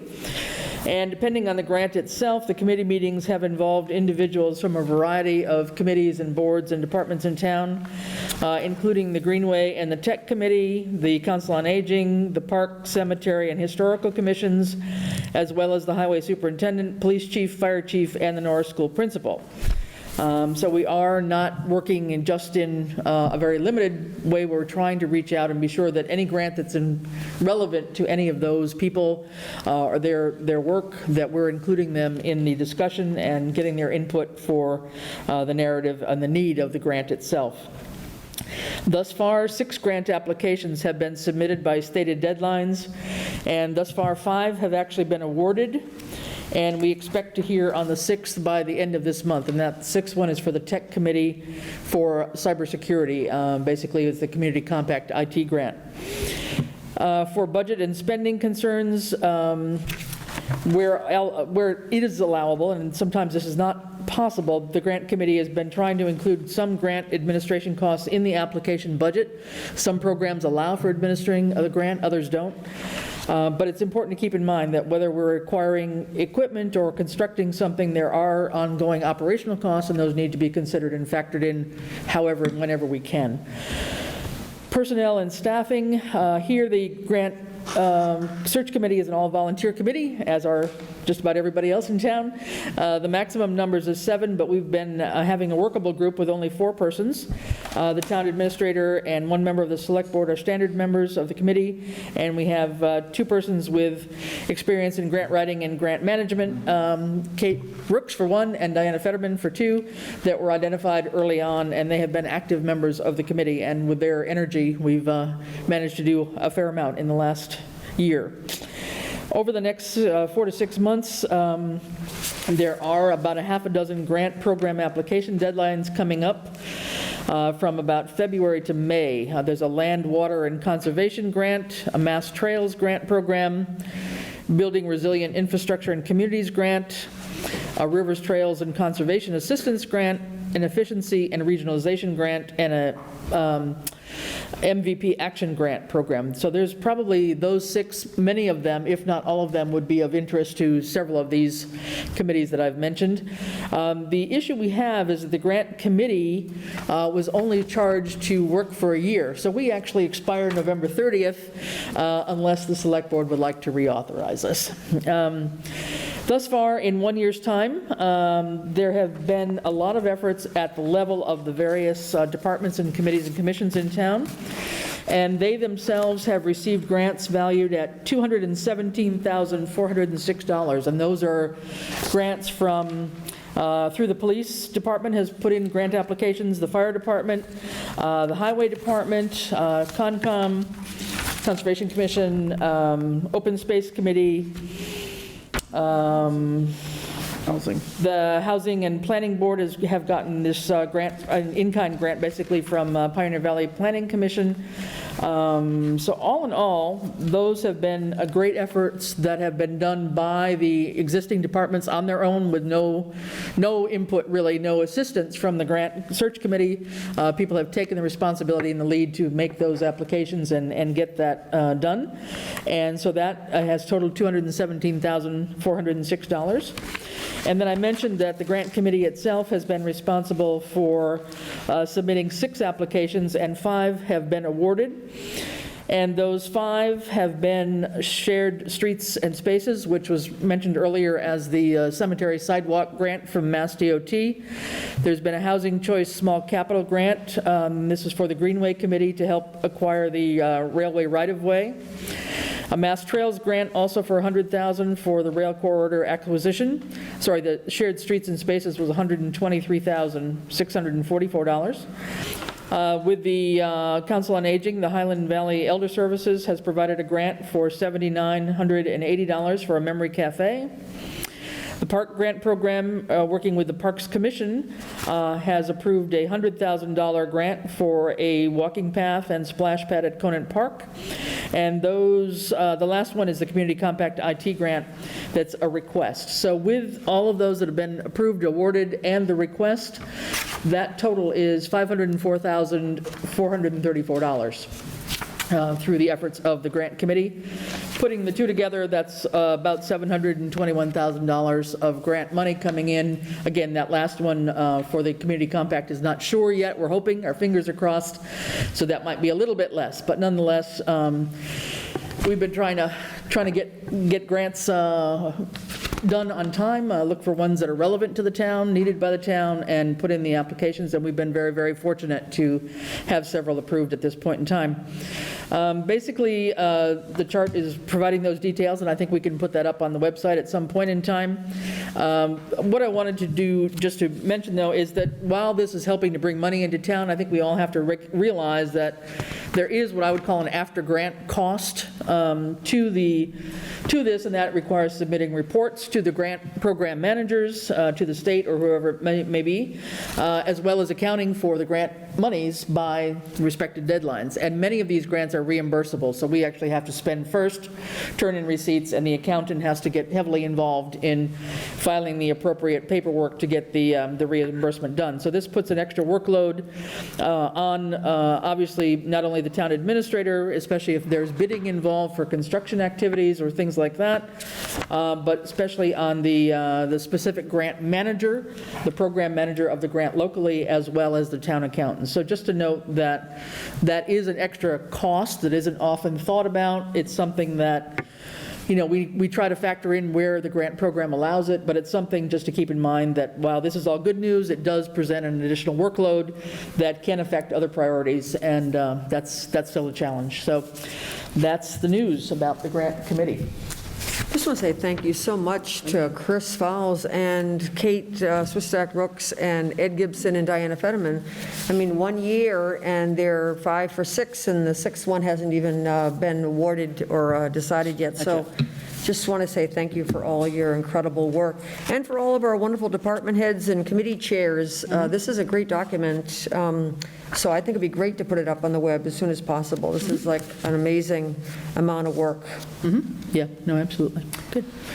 So we won't need to necessarily do it tonight, but at some point by our next meeting, I think I would like to ask Select Board to think about whether we want to reauthorize the ad hoc grant search committee. I think that's a no-brainer, But to the will of the committee. It can be now, or it can be put on for the next meeting. It doesn't matter. I think it is a good, you know, Randall made the same point. I mean, it's great to get these grants, but if it means, you know, maintenance of more land, or it means trail maintenance, it means a lot of extra work, not just in the paperwork side of things. Right. It also is another resource and maintenance requirements. So we really have to put our heads together on planning a position, or some kind of an agent position to help with this. Yeah, okay, good. All right, that's it for the grant reports, I believe, for this. if everyone is okay, I'd like to make a motion that we reauthorize committee composition for at least for another year, through November 30th of 2022. Okay, I hear a motion. Do I have a second? I'll second it. All right. All in favor? I'll just encourage people, if they're interested in, if you know people in town that have grant writing expertise, or, you know, if you're interested in the committee, to speak up. Absolutely. Okay. There's a motion and a second. All those in favor? Aye. All right. So be it. And then I think then the members of the committee should resubmit their forms to be reappointed. Is that correct, Ed? Correct procedure? Or? You want to give them an easy way out of not filling out the form? Yeah, I would say that would be consistent with what we've been doing. Okay, that's fine. I thought we just reappointed until the person declined. Yeah, there are ways to work this around, right? Automatic renewal. Sounds good. All right, thank you, everyone. Moving on, I think, appointments and resignations. Let me find the right paperwork. Okay, so we have two resignations. I'll make a motion to approve the resignations for Robin Richards, Personnel Policies and Procedure Board, and Derek, is it Geiser? Personnel Policies and Procedure Board. All right. Second. Second. Is there any discussion? All right. All those in favor? Aye. Aye. All right. Next, we have an application to serve on a town board or committee. Tracy Collins. Make a motion to approve Tracy Collins for library trustee. And I'll second. that. Okay, go Go ahead. Joy has it. All right. Is Tracy here? Any discussion? Tracy, would you like to say a couple words? Feel free. Happy to be here. Yeah. All right. Thank you. All right. Well, Tracy said on her paperwork that she has a vested interest in the library with kids in the Southampton school system, and she's owned and operated a small business and have worked in government before, so very willing to join the library board of trustees. So thank you. All right. So I think we have a motion and a second. Yes? Yes. All right. All those in favor? And that motion, John Joy. John and Joy. no, I'm sorry? but the motion contained, I believe, I heard John say. Until May 17th. Term to expire at the next annual town election, May 17th, 2022. Absolutely. Absolutely too. correct. Your hearing is quite astute there. Thank you. May I ask? You're welcome. All right, next. Oh, we have another application? You have to call for the vote. we vote? Call for the vote. Did we vote on that? No, okay. So all those in favor of Tracy Collins? Aye. Aye. All right, now we're clear. Until the next town election, all right. Make a motion to approve Joanne Alderman, Personal Policy Procedure Board, term to expire at the next annual town meeting election, May 17, 2022. Okay, I'll Second. second. all right. Any discussion? Is she here? Don't see her. So, Okay, all right. Just to read a bit of what's on her application here. Joanne Alderman from 48 High Street. She has a Master's of Human Resource Development, Director of Human Resources, Medical West and Riverbend Medical Group until she retired in October 2013. She's a certified professional in human resources, previously served on the PQB in Southampton, and has assisted in writing the Southampton Personnel Policies and Procedures Handbook. Okay, so good, all right. All right, we have a motion and a second, I believe. All those in favor? Aye. Just want to say thank you to Jackie for stepping up on Yeah. on this committee. She's very experienced, obviously. Yeah, very good, okay. Thank you much. All right, let's move on to reports. Town Administrator report. Ed, I'm going to let you take it over. Sure. Updates. Jennifer Day has asked about the possibility of Vicki Morrow being hired as a contractor to help Bradley complete the tax recap portion of our DLS Gateway report so that we may get our fiscal year 22 tax rate set and the tax bills sent. So that's an option to the board. You can discuss and later on. At last night's Housing Authority Committee, they heard a presentation regarding a 41-unit proposed development, which would be off College Highway, which would include up to 10 affordable housing units. They were also told that the current owners of the properties have asked to have a 3.91 acre parcel cut out from the property that they are selling to the developer, and that this 3.91 acre parcel may be available to the town as a donation. Also, the current property owner would retain the property at the front of that parcel, which is zoned commercial, which would allow for 4 commercial lots. We have received 2 quotes from Maya for our underground storage tank, which holds diesel fuel at the highway garage. Due to the tank now being 30 years old, the deductible amounts have gone up considerably. Last year, the deductible was $10,000, and the policy cost us about $640. This year, one quote is with a $100,000 deductible, and the cost is $559. The second option is for a $50,000 deductible, and the cost for that policy is $2,800. How would the board like to proceed for this year? I think keep on going and we'll come back to discussion. The contractor for Holyoke Gas and Electric, who was doing the directional drilling to move the gas line off the East Street Bridge and run it under the river, will be finishing up the tie-in work for the new gas line this week. The state annual elevator inspection for the town hall is scheduled for Thursday, November 18th in the morning. The annual audit of payroll for our workers' compensation is currently happening through Maya. The street and road updates for this construction season are still continuing. A certain section of East Street are scheduled to have a paved level overlay by the vendor, and before you left for vacation, it was going to be this week. Is it still going to be this week? No. No? No, they pushed us off. Okay. It was Thanks. supposed to be yesterday and today. That's what I thought. And these road updates are being done through the use of our Chapter 90 funding from the state. The Group 1 representative to the Cost Efficiencies Alternative Committee is Bradley Oxen. The Group 2 representative is Janet Kane, and the Group 3 representative is Ian Illingsworth. And just as a reminder, the assessor's office will be open on Mondays from 9 a.m. to 2:30 p.m., Tuesdays from 9 a.m. to noon, and also on Wednesdays from 9 a.m. to 2:30 p.m., while they are looking to fill the full-time principal assessor vacancy. The temporary part-time principal assessor, David Zagorski, is starting working in the office. And then upcoming, the next select board meeting is November 23rd, and the select board meetings for December are to be determined. So with that, I would suggest that we maybe have 2 or 3 points of discussion here while we're still on Ed's report. John, question first? Go ahead. Well, just clarification, and I'll skip over C for the moment. On letter B, College Highway starts at Easthampton and ends in Westfield. Could you narrow it down a little bit more for me? What's that?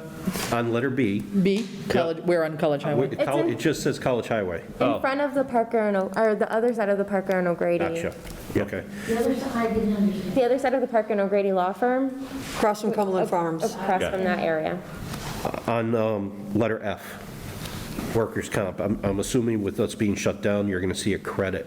How does the town typically handle a credit if and such? It does come in as a credit. Does it merely get applied to next year's bill, or do we actually receive it as physical check? If my memory is correct, I believe they actually do give us an option to take a check, but... And you make the decision at that point? I make a decision at that point. But probably since I've been here, credits a little bit outweigh extra cost, but not by much. Of probably the 3 I've been through so far, 2 have provided us with credits, but 1 we actually had to contribute more due to the I'm just thinking because audit. of COVID and being shut down and people being out of work for periods of time, that's my only thought process on that. And then on letter H, and this question might be more directed towards the chair, do we have an update on the town folk appointments to that committee? Or no, we just have group 1, 2, and 3? So far, we have not heard, I believe you had somebody from the school that you had told us, had you not? Yes, so Eliza Pluto will be representing the Okay. school committee's interest. To my knowledge, we haven't heard yet from the other 2 committees, which are Plan and Finance. Planning and Finance also have. Yeah, I know Planning is meeting in the next week or so, so we're Yes. hoping to hear from there. So we need to finalize that, and we don't have any at-large town members. We had asked for 3 members that have got experience in financial management or human resources to help us out. And we do have an interested person who said that she didn't feel like she had those qualifications, but she's been a long-term resident in town and would like to help out if we needed her. So I told her we would get back to her once we were fully organized in terms of what was happening there. But we were specifically looking for people that had some financial background and human resource background to help us out. But if you're listening out there, we can still take your name. We'd like to get a first meeting off the ground, and I really would like to do that probably in the first week or so of December, just to get something situated and start the committee with a, movement forward in terms of what we're trying to do to look at various services in town, look at ways to improve services, certainly look at our overall financial health in town, and look at sustainability of the kinds of things that we have on our plate right now, where we're running into problems, and how we can look at maybe shared services where we're offering services to another town, we're getting services from another town, whatever ideas we may have from a variety of perspectives. So that's part of the intent of the program. The actual committee description, if you will, is up on the town website under the volunteer page. It describes what the intent of the committee is, what the composition is. It's also been on the, in Robert's newsletter, and it's also been on the community page at the Southampton Community Facebook page. But anybody else who's listening that would like to reach out, please just send a note off to Ed and let us know of your interest. But we would like to get this committee focused and up and running at least one meeting before the end of the year. We envision this to be a monthly meeting as we move forward on that, okay? So this would be a new ad hoc committee, but I think one that's really necessary and relevant to the town, to take a look at how we can improve our financial health and put some situations, look at a lot of situations and try to figure out best solutions for us all, okay? All right. Can I ask Ed another question? Yes, another question. Go ahead. Ed, is there anything, the signage seems to be off in terms of the East Street Bridge. Are they going to, right now, there's a sign on College Highway that says, "Bridge closed ahead." Like, is that going to stay like that? So, Go ahead. I'll speculate, because I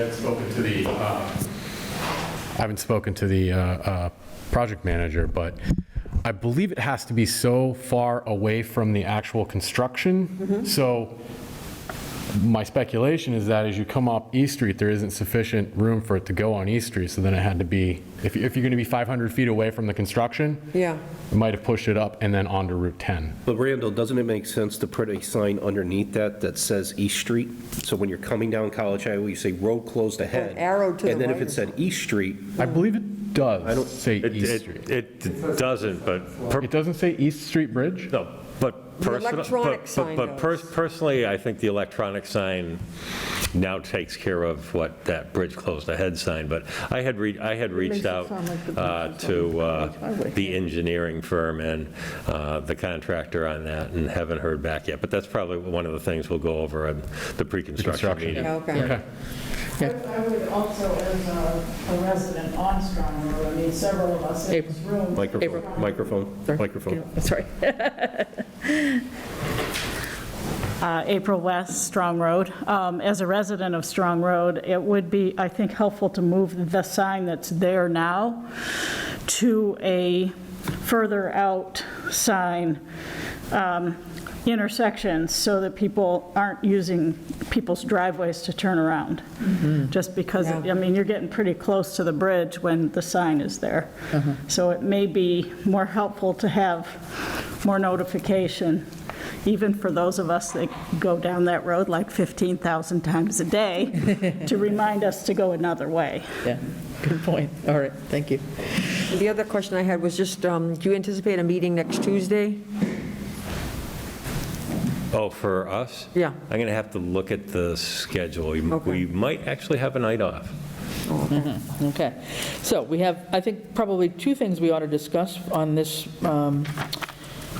set of updates, along with selecting December meetings. Let's do an easy one. Can we do the December meetings first? Sure.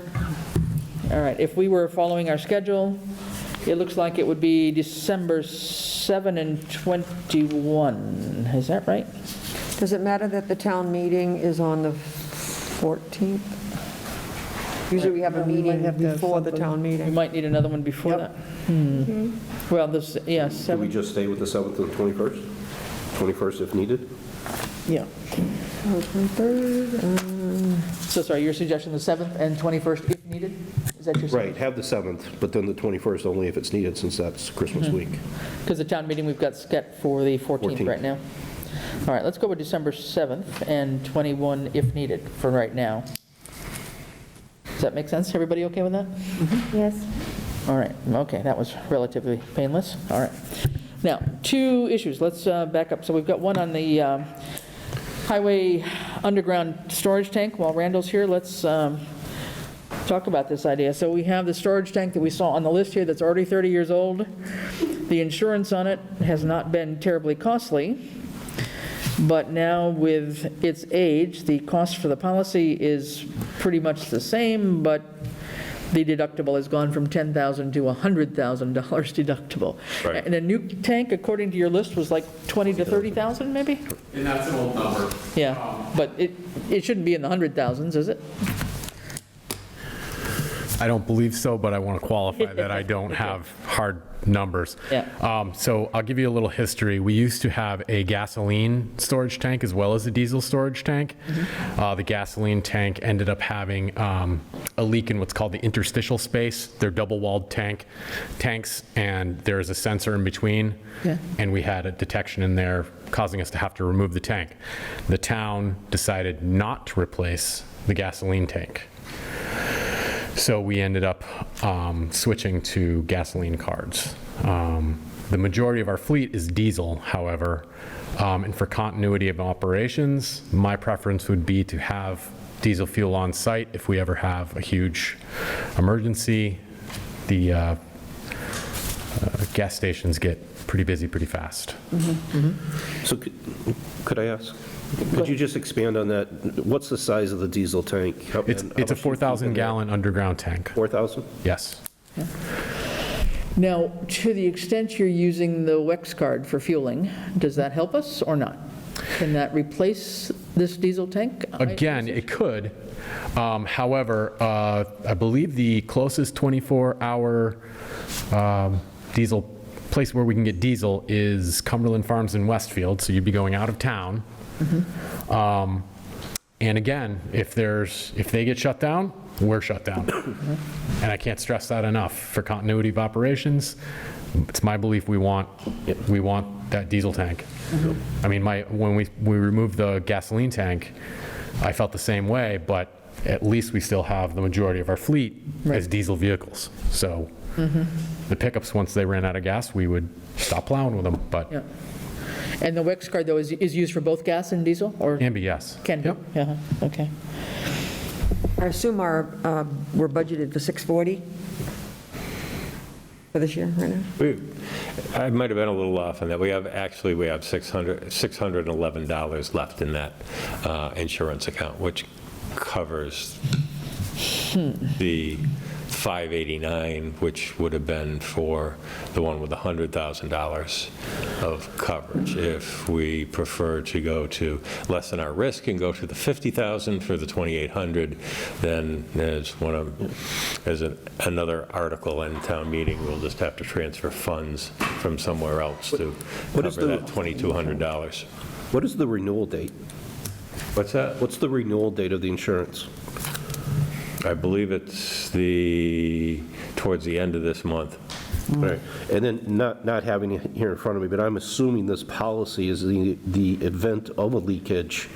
This is the policy to clean up and contain the spill. Correct. So, I mean, you buy insurance for a risk, so we're willing to pay the lower amount because we've got an extra $100,000 if this 30-year-old tank goes. But if we go to the 50,000, then we can get 2,800, which we don't have the money for, which on the old number is 14% of the replacement cost. You know, I kind of think my own stance here is we can take the short end of the thing, go with the $100,000 deductible for the 559, provided that, let's get a true price on what this tank's going to cost, and before this policy renews again, let's get this thing out of the ground, replace it. I understand what Randall's saying about having it, but worst case scenario, if we have to drain the tank and shut down for a 2-month, 3-month period, and we can use the WEX cards, and again, I don't know how much money's sitting in the capital account. Maybe depending on pricing and all that, this can get expedited and be resolved before the end of this fiscal year. So we're back to our norms. But in the interim, to consider doing the 1-year extension for the 559 with the higher deductible? No, well, yeah, I mean, I would do that because we can't afford the smaller deductible. Smaller one, yeah. And then, but part of me says, why even have the policy? Yeah.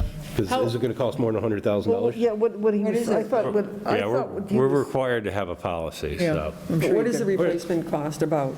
No, that's what we don't really know yet. So on the chart, it was like 20 to 30,000, but we really don't know those figures. I thought that what John was saying is that we drain the tank, for all intents and purposes, close it down, use commercial diesel until we have the funds, you know, maybe for a couple of months to replace the tank. But the intention would be to replace the tank, right? Yeah, I would just say instead of, I agree with that. Instead of just draining tomorrow morning saying drain the whole tank, just don't refill it. Right. Start draining it off, figure out what a real price would be to replace it in real time, and then determine whatever that number is, do we even have a funding source for it? Right. And just move forward with that. So to answer this question, the $100,000 deductible at 559 because we can afford that in the budget. Right. But that's a short-term fix. Right. Probably don't want him refilling the tank. I'm sure it was just filled last week. Yeah. How much? It See? was? How often does it get filled? What? How often does it get filled? Is it like a monthly? So, I mean, it depends on, in the wintertime, Usage. a lot of storms, we burn a lot of diesel. Yeah. Again, I want to say this, it's going to mean on sending trucks down west. If we go with this option to drain the tank now, we're approaching our busiest season for diesel. Yeah. It's going to involve sending guys down to Westfield to fill up with diesel, so. Yeah, No, so, I misspoke. What John, talking about what John said, by drain the tank, use what is left in the tank, don't refill it. Oh, right, I mean, it'll go, a couple storms, right. it goes But in the quickly. meantime, in the next 30 or 45 days, find out what a real price would be. Is it, in fact, $20,000 to replace this tank? Okay. Or is it more? You may come back and say it's $75,000. That's a whole different argument. If it's $20,000, I tend to think whether or not there's going to be support for it, I tend to think out of the existing capital money, that could just be done. Okay, I can request, so we went down, I will tell you, we went down this road before about replacement on the gasoline tank, and I had our consultant prepare like different cost estimates for above-ground tanks. I can have them do it again, but if that's what you want me to do. I think going into the busiest season, I think I wouldn't support that. I mean, Randall, I mean, you're the department head. I think that, I don't mind going and getting the cost estimates, but yeah. I would. To me, that one way or another, we're going to do this 559 for 100,000. You can, we just saw the capital request that's a mile and a half long. I just feel like, I'm hearing that you would prefer to, maintain operations, and so I would support doing that and work towards replacing this. We have a, year on this policy, right? Right. So Right. if we think this is due up at the end of November, so we could take a look at the actual policy itself, if people would like to do that, to have a copy of the policy renewal, to read that. Is that what you'd like for the next meeting? No, I just I'm was not looking about the needing that. effective date. I don't that's need all. that. Okay, all right, fine. I'm hearing that he'd rather maintain operations and, going into the winter season, use existing diesel on site, and in the meantime, look into what would it cost to replace that, and what would the insurance savings be? Because if it's going to be, $100,000 no matter what we do, then that's important to know. Right. Yeah. Okay. And the other thing to keep in mind, and I don't know if you're going to be affected by this, but it seems like everything you want to order has significant delays, so we need to take that into consideration. Right. Yeah, that's why I think we can certainly be hopeful that we could get something, if this had to come from capital and be on the town warrant for the annual town meeting, I think that would be a Well, realistic. and that's fine. I mean, this is Be realistic. 2024. My Yeah. guess is the price jumped because it's a 30-year-old item now. Yeah. And it's been buried underground for 30 years and no one's seen it. So next year, I imagine the insurance is going to double again. And we're going to double it again. We're going to go 2 more years before we get out to 2024. So, yeah, continue operations. I don't disagree with that. I'm not saying shut everything down, but start the process now and what the price is going to be on that. Otherwise, you are going to lose diesel altogether. Yeah. Because we're not going to continue to afford these price increases or these deductibles. Right. In the event that when a 30-year-old item actually fails. We're in trouble. Yeah. Yeah, we're in trouble. So are we willing to take a vote tonight about going with the one-year renewal at $559 for the $100,000 deductible? Are we ready to do that tonight? I am. I think it's our only choice. Yes. Yeah, All right, could I have a motion then? I'll make a motion to approve the renewal of the policy at $559 annually with a $100,000 deductible. Second. All right, any further discussion? I've just got a few more comments that might help. Sure. Well, one question. You still want me to reach out for cost estimates now? Yeah. And get those Yeah, just rolling? start- Okay. start that You're about process. to get your capital letter anyway, so you're Right going on. to be into that process. Yeah. Okay, very Yeah. good. But just to let you know, we have monthly inspections of the tank system. There are sensors in the piping as well as the interstitial space of the double-walled tank. If that helps at all. I mean, there's a lot of sensors that get checked monthly. I check the inventory weekly. So just if that puts your mind at ease at all, Okay. it's not a complete guarantee, which is why we still need Yeah, insurance, but but- I just want you to know it's not just like it's, Right, so you're encouraging us to kick the can on this one. well, rather than drain it in my busy season where, diesel's there and I need diesel now. Yeah, No, no. a little bit, John. I know. Yeah, well, what he's actually encouraging us to do is stick our necks out for that extra risk of the 100,000. I don't know where it's going to come from. Well, I'll get you the cost estimate as soon as we can, and we can get this No, thing that's out of the fair enough. ground by. Either that or not even insure it if it's going to cost more than $100,000 to, we're less than $100,000 to replace it. Why are we paying the $559? We're required to have the insurance to have the tank. Yeah. I know. I'm Yeah, being so we, Well, yeah. Yeah, so we have no choice. The $10,000 deductible is off the table, obviously, so we Yes. don't seem to have too much of a choice. Okay, anything else? If not, are we ready to take a vote to go with the motion that's on the table for a one-year renewal at about $559 with a $100,000 deductible? All in favor? Aye. Aye. Okay, thank you. all right, and then the first issue about Jen asking about having Vicky come back as a contractor to help Bradley with the tax recap portion. We can discuss that now briefly, but we will take it up also partly as part of the, where did we have it on here? We've got it on the agenda Audit? somewhere. On the, yeah, the audit scope of work. So it'll be up in the next couple of agenda items, or we can take it up right now. What would your pleasure? The only thing that I would say is I would just, I haven't looked that far ahead to see what's going to be there, but I would just, I personally am just cautious about talking about people by their individual names when, at least on what's before us, doesn't look like this person brought this idea forward. At least what's written here. So I wouldn't want to go too far down the road about having a conversation in a public setting Okay. about Well, then let's, someone's possible intent. okay, well said. We'll bring it up when we get to that actual agenda item and talk about it in part of, as part of the scope of work for the closeout of FY '21. And I just want to know when it has to be completed in order to comply with the tax recap. Does somebody know that answer? When the, I would have to look that up. okay, It's not too far out. okay. All right, so we'll come back around on that one. Okay. Okay, some select board reports, if we have some very short ones, please, hopefully concise, so we can keep on moving. Reading. All my committees have all met, and it's all very busy, but I'll be concise. Community Preservation Committee met 11/3. They approved to put to the voters the park grant, matching grant for the path, accessible path through Corner Park with a splash pad.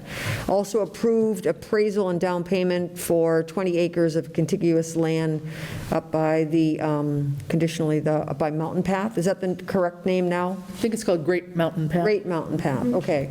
Also discussed the Park Committee developing a 10-year plan. That was Mark Reed's contribution. Also, we're going to put to the voters $270,000 towards the Greenway. This is a shift from the debt exclusion that was approved in the spring. They are now shifting that to CPA request because it's now allowed. And then also, Virginia Ahart mentioned that there is discussions in the legislature about changing the percentage of the surcharge. More to find about that. The next meeting is 12/1. Council on Aging, the Memory Cafe I said was a huge success, funded by the Highland Valley Elder Service. The next one is 11/18 from 10 to 12. If there are people that know, people that might benefit from a program that focuses on memory difficulties. They also have a technology consultant, so if people are interested in having assistance one-on-one, it's very popular and it's available. There's also cards for Good Eats to Go. This is for the to get meals on 11/18, and this is funded by the CARES Act. There's a job description which is going to be coming to us for program coordinator. This is replacing the administrative assistant that left. There's a big need for a program coordinator. And just a reminder that we did get a significant donation from David Parsons' estate towards the design and plan for a new senior center. There was an initial meeting to look at what needs to happen moving forward, and there is a time limit on that. Their next meeting is 12/1. Board of Assessors, April's here as the chair, so I don't know if you want to say anything or you want me to summarize. You can summarize. Okay, so they've been looking at lands taking out a chapter, signing off, reviewing tax abatement for motor vehicles, recruitment of a principal assessor. That's the very important piece. We're going to get a PCF for the administrative assistant for continuation of her increased hours to cover the office. Next meeting is 11/16 at 1 PM. Lastly, the Public Safety Complex met yesterday. They are meeting next Monday to make a recommendation to Select Board on the composition and charge of the committee. It's been 5 years since that happened, so they're going to be relooking at that. They are going to be coming and reporting to the Select Board on the 23rd of November. There was a discussion regarding the advantages and disadvantages of the Public Safety Complex being behind the fire station versus elsewhere, and that's it. Okay, and maybe just one more thing for tomorrow. I think Council on Aging, there's a Veterans Lunch for Yes, Veterans thank Day you very tomorrow? much for mentioning that. Okay, Yep. I believe tomorrow. All right. Can I add? Yes, please. Yeah. April West Board of Assessors. So we've just held the tax classification hearing. By November 30th, the assessors are to submit the tax recap and all schedules to the Bureau of Accountants, as well as the accountant needs to submit Schedule A to that same Bureau of Accountants. Okay. Failure to file Schedule A by this date may result in the withholding or forfeiture of state aid. We don't want to go there. Nope. Is that deadline the 30th also? Yes. Yeah, okay. Okay. Thank you. Thanks. Important information. Thank you. All right. Anything else ready? Nope. All right. Joy. Sure. So October 28th, the Housing Production Plan met along with that, which was the Housing Authority and members from the Planning Board. They are having their community meeting November 18th via Zoom at 6:30. Flyers were made and approved, and those will be going out. And that meeting will be talking about the goals of the Housing Production Plan. Let's see, Conservation Commission met on November 1st. They discussed the Chapter 61A request, which we're going to be discussing later on this evening. They waived their position on purchasing the parcel. There was discussion in regards to the solar enforcement MOU, and they're waiting to finalize conditions and doing site visits there. Manhan Meadows are still waiting to hear back from John Kane, and that process has slowed down. They need to remove trees from the suspension bridge, so they're going to look to hire a company in the spring. Otherwise, that's it for Conservation Commission. Their next meeting is going to be November 15th via Zoom at 6 p.m. Housing Authority met last night. They discussed, as the town administrator brought up, the proposal for the housing, the affordable housing in conjunction with residential housing. It was a really excellent presentation, and so hopefully they were really excited about it. Hopefully they'll hear more about it. They also discussed the Chapter 61A parcel in regards to whether or not that could be used for housing. So that is also on their radar, and we can discuss that further when we get to that in the agenda. Besides that, they just discussed the housing production plan, again, meeting November 18th. The Housing Authority is meeting again on December 1st at 6 p.m. via Zoom. Planning Board met. They're still going over the bylaws, the zoning bylaws. Their next meeting is November 17th at 6 p.m. here in Town Hall. They also have a joint meeting with Housing Authority December 1st to go over the inclusionary bylaw and accessory housing, so that Housing Authority, it's not a joint meeting, I'm sorry, excuse me, representatives from Housing Authority will be joining the meeting to have a discussion on that in regards to the zoning bylaws that affect affordable housing in the town. So it should be a very interesting meeting on December 1st. And Open Space did not meet. They're meeting tomorrow, November 10th at 6 p.m. via Zoom, and I'm sure they're going to be discussing the Chapter 61A parcel as well. And I also went to the Edwards Library Board of Trustees meeting, which was held November 4th. Besides what we're going to be discussing on the agenda for the what's going on the town warrant. We also, there was an issue that is of pressing concern. The boiler in the library needs to be replaced as soon as possible, or the pipes will freeze. And my understanding is that there were funds that were approved, and we're I believe that was approved at the town meeting. Yes, so they're looking at a status for when they can replace that as soon as possible, especially. We'll have to put it out to bid. Okay, so that's something to wait on for bid. Okay, because winter's coming, so that's, pipes freezing, it's going to be a concern. Right. Yeah, you have to go to the phone. Do we have any kind of timeline for the? Name and- Sorry, Jessica Huffnagel, Library, Moose Brook Road.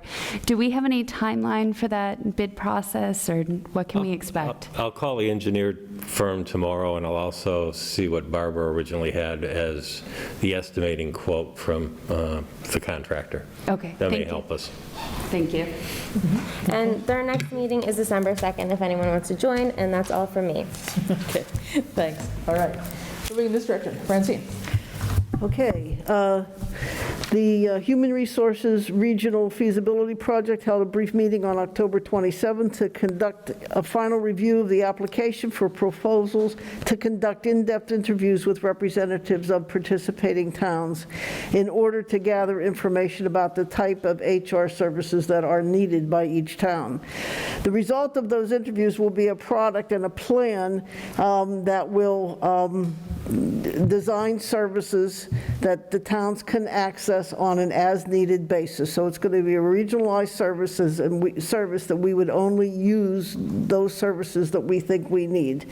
And that's a great improvement in the absence. We're not a large town, but we're not a small town. And I think having those resources available will be helpful to departments and all the boards. The completion of this project was extended beyond the December 31st original deadline, and the next meeting is scheduled for tomorrow morning at 8:30 a.m. The bylaw committee met twice. It met on October 27th and again on November 1st. At those meetings, we met with the highway superintendent, the town clerk, and the health director to ensure that the language in our recycling bylaw for the transfer station met the state requirements for recycling credits to the town. We also met with the animal inspector to ensure that the draft dog and dog kennel bylaw was consistent with state requirements and local practices. The animal inspector was essentially in agreement with the bylaw content. The next step in this process is to publish the draft of this bylaw on the town website for comment and to conduct a public meeting on the topic, probably after the first of the year. We also finalized language on previous bylaws that we've been reworking just based on input from town residents. Once that's completed, it'll be made ready for the select board approval, which again will probably be after the first of the year. And then finally, the Board of Health met on November 1st. As you heard from Caitlin, Southampton had 13 active COVID cases as of October 29th. The board was supportive of the select board signing on to the Mass in Motion initiative, which would provide information and resources to educate both children and adults on healthy life activities. Residents of Hamden Ponds area attended that meeting to express their concern about the status of the current sewer septic system in that area. That will continue to be addressed. The rest of in terms of the update on the Board of Health, you heard from Caitlin this evening. The next meeting is scheduled for December 6th. All right, thanks. John? I also attended the HR meeting. I have no additional comments other than what Francine already said. Finance has not met, PPPQ has not met, and Capital Committee has not met. Okay. All right. I have nothing from my end. The grant committee is just kind of in a holding pattern, but we will meet hopefully in the next couple weeks sometime.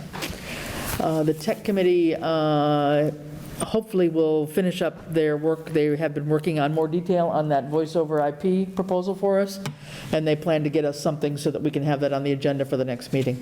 So we'll have more discussion on that. Okay? All right, so I think that's it for the various reports. Thanks, everybody. Let's run quickly. We've got 2 or 3 old business meetings, and I know we've got people waiting here for a couple of major issues regarding things on the agenda, but let's take a look at where we are with the audit update. Ed, outstanding issues there? Yeah. Want to pass that down, please? This should have been in your packets, so my apologies. The outstanding auditing questions which are left that we have to answer, and my intent is to get these done in the next 2 weeks, is activity level controls, cash disbursement cycle questionnaire, activity level controls reporting and closing cycle questionnaire, coastal ambulance billing reports, summary and aging, grant deficits for Chapter 90, 9/11 incentive grant, and COVID-19. And they're probably just, most of them are probably just journal entries. Example of financial package to board during fiscal year 20, an IT questionnaire, police outsay detail for fiscal year 20, capital projects inactive status, enterprise budget versus actual trends, or enterprise fund budget versus actual trends, indirect cost questionnaire, a quarterly reconciliation with the school, and what are the policies and procedures in place for encumbrances. Okay, so you want to talk a little bit about how you're going to tackle that? Is this all falling on your shoulders, or is this something that other people can be helping with, or how is this going to work out? Some people can help with a few of them. Probably a majority of it will end up falling on my shoulders, and I will actually recruit Bradley to help me do some research on some of this. What would be something for the IT questionnaire, for example? What would that involve? I'd have to go back and take a look at that particular questionnaire. It usually has questions on it about how often we change passwords and things like that. Okay. And their question on grant deficits, they're assuming that we are overspent, if I reading that right? On The end Chapter of the 90 and 9111? The end of the year reports would indicate that. But like I said, with COVID-19, it might indicate that, but there's also COVID-19 funds sitting in a revenue account. So I would just have to show them that. Other questions? Sorry, I didn't mean to take the lead here. So they don't come back to you, they're not continuing to ask questions, either these is the original set of questions that they presented, or they add to the list? No, they have continued to ask questions which add up into these and some others which have already been answered, but they have not asked any new ones in a few weeks. So my estimation is this will wrap it up for us. All right, I know it feels like we keep on dealing with this. We have to have a date certain when this gets done. I don't know how we make it happen, given our multiple priorities, but what can we really expect, Ed, from your point of view on this, so that we can feel like we've dealt with this? My intent is to finish it off in the next 2 weeks. However, the caveat is I can't get the response back from the board of everything else. This is a priority, this is a priority. So if this is the number one priority, then that's the number one priority.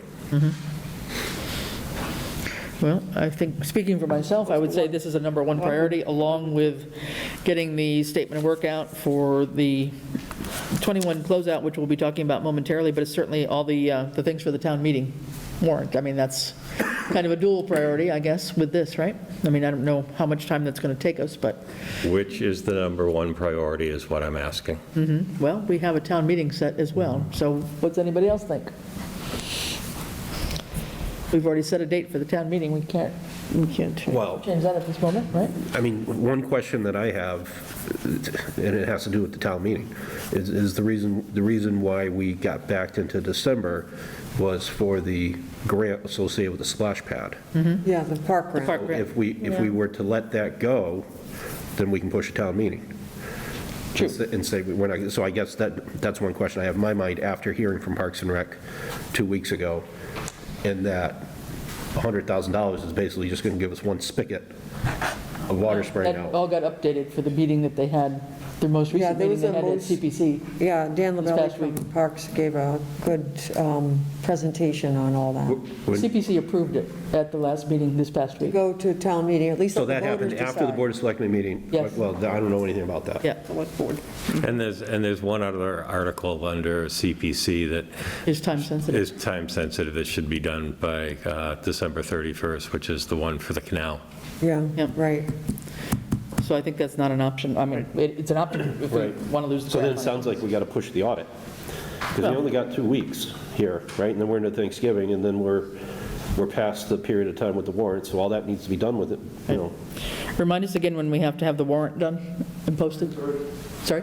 23rd, 21st of November. 2/3. November 3rd. 23. 23rd. November 23. Okay, so that's our next Monday. scheduled meeting, and we've got to figure out if we need a meeting in between, right? Right. Okay, Obviously, I think the priority is setting the tax rate. yeah, the tax rate. Okay, So hearing all that, Chris, I guess this list, I guess I would want this completed no later than Christmas. Because first we do the warrant, then we got to do the tax rate by the 30th. We got the 23rd for the warrant, the 30th, the Schedule A's need to be in for the tax rate. And then we can move on. If Ed's saying he needs 2 weeks to finish, I mean, No, I hear you. You really think you, I mean, obviously, if you have spare time, you keep chipping away at it. Right. I would keep chipping away at it. That would be my, I mean, yeah, I guess, I'm assuming I- that as well. yeah. With those other two that you're throwing in there, I still don't see that going to Christmas. Yeah. Should be able to do it before that. I mean, it so. does sound like I would say by December 15th. we've got deadlines for sure with the tax recap information and the town meeting warrant. So that takes us through the 30th of November easily. And I think if in between times, when you have a moment, if you're picking off one by one, you're not waiting to send the whole package in, right? I'm assuming you're doing one that you can and getting it off your desk out of this Exactly. list, right? So So is December 15th unrealistic? can we We try? just picked the 7th since that's our meeting. The 7th is the meeting, and then the town, hang on, town meeting is the 14th at this point in time? Correct. Okay. All right. So let's aim for, I mean, I guess, No. I mean, I don't know what the ramifications are if, we've got to get it done no matter what. So we can't, I don't think, walk into next calendar year with that still hanging out there. So, So do we want to say substantial completion of this outstanding list by December 7th? okay. Define substantial? Well, I'd say 90% or more. There's 12 items on here. Done. Well, You got to have it done. I mean, some of, again, the last one, what are the policies and procedure in place for encumbrance? That's just got to be a copy and paste from the previous year, unless something changed. I'm just thinking about these. The questionnaires are usually 2 or 3 pages, but unless they provide you with the previous year's questionnaires to do a comparison on, You got to look them up. right. Right, you got to find them. I mean, it's time consuming. Yeah, and that part I can have Bradley help me with. Right, Okay. yeah. All right, let's say substantial progress on this by the December 7th meeting and report out at that point in time. Everybody agree? Right? Yep. All right. Sounds good. All right, thank you. Okay, the audit contract scope of work. Could you fill us in on that part? This was the idea to have a contract to close out FY '21. We were going to do a scope of work, and we had 3 possible entities that would be interested perhaps in helping us do that. So fill us in. That was completed and sent out last week And to the 3 entities. any responses at this point? I got a response back from one that had questions and asked me if I had any time this week to talk to him about it. I had responded if she had any availability yesterday or today, I'd make myself available, and I have not heard back yet, so I guess it'll be later this week for Can you that. remind me of the 3? One was Melanson, right? Melanson, Yeah? Kershaw, and then Hunter. Okay. All right. Any further thoughts? I think, assuming we're going to need a meeting in the next week for the town meeting warrant, before our 23rd meeting. We haven't talked about that, but I'm going to guess that we need another meeting in between time before the town meeting warrant finalization. So can we hope for between now and next Tuesday, we could get some finalization on there from people? Sure. Okay, so we can move on that one. We definitely need to get that off the dime. With that, let's circle back to the issue that was brought up and I'm sorry, Chris. Yeah. The annual audit contract scope of work, that's the one specifically related to 2020. Well, so is this looking for the new auditors? Good, right, No, this is closeout of last fiscal year. which, 2021? Right, Okay. yeah. We haven't even talked about what we're doing with the audit firm. Well, going it just forward. says annual audit, so Oh, okay. that's all. It's Yeah, not. it's for right. 2021. Okay, Right. Yes, it's not going forward yet. It's the one to close out. yep. Sorry, Yep, that could I'm have with been you. better written. Yeah, close out fiscal '21, the scope of work for that task, okay? So that has been out. We're waiting on people. We've had one interested party out of the 3 so far, and we will hope for progress on that by next meeting, all right? Circling back around on the earlier mention in Ed's report about having someone help us with the tax recap, and I understand John's point that we had heard third hand about this. Personally, I don't know if that, I assume part of that might have been in the scope of work. I guess I don't know that or not, to do the tax recap, or is that a separate issue? I mean, if we were to go this way of having a local person, the previous accountant help us with the tax recap, that would not deter from the scope of work that's currently gone out, right? No, and we can just subtract it from that As scope a of work. task. But- So this would be an isolated task to do the tax recap and get that tax rate set so that the bills can get out as one Correct. isolated task, is what I'm One understanding. isolated piece. So you're talking about the tax recap and the Schedule A, Right. which both pieces are needed Yes, to set the tax, and the Schedule A is, right. I will say this, I have seen Schedule A many times filed after November 30th. Well, I'm not that worried about Schedule A. but we don't want to, yeah. We'd rather not do that. Let's not go there. Let's try to be within the deadlines. So with that, so the notion would be, I guess, do we have a sense, I think if we could have a sense of how much time that would take, that would maybe help us, because then we'd have to figure out where we would figure out costing to do that. But I mean, the way I'm hearing this, having the previous accountant help the new accountant to do this particular isolated task seems to make a level of sense if that person is available, so that we can meet these November 30th deadlines. But we need to understand how much time it would take and what it might cost us to do that, because that is in addition to whatever the scope of work for closing out fiscal '21 is going to be. Am I correct in Well- all of what I've said there? I don't know if it would necessarily be an addition to, it might be subtracted from, but. Okay. Yeah, but there's funds, but there are funds. It's a funding issue, isn't it? It's a funding issue on both, you're absolutely correct. Yeah. Okay. All right. Yes, Jen. Hi, Jennifer Day, Treasurer Collector. She did not plan on doing the Schedule A, and the Schedule A does not have to be completed to set the tax rate. Correct. So I just wanted to let you know that. That wasn't part of what she said she would do. Do you have a sense, since you're there, do you have a sense, since you've talked to this individual, do you have a sense of how long it would take to do the tax recap? I mean, are we talking a day or two? Are we talking a week? I'm thinking she could probably come in and get it done in a day or less. Really? But I'm not positive. I would have to reach out to her. Yeah, I was thinking more likely, because there's some other forms that go along with that recap. Yeah.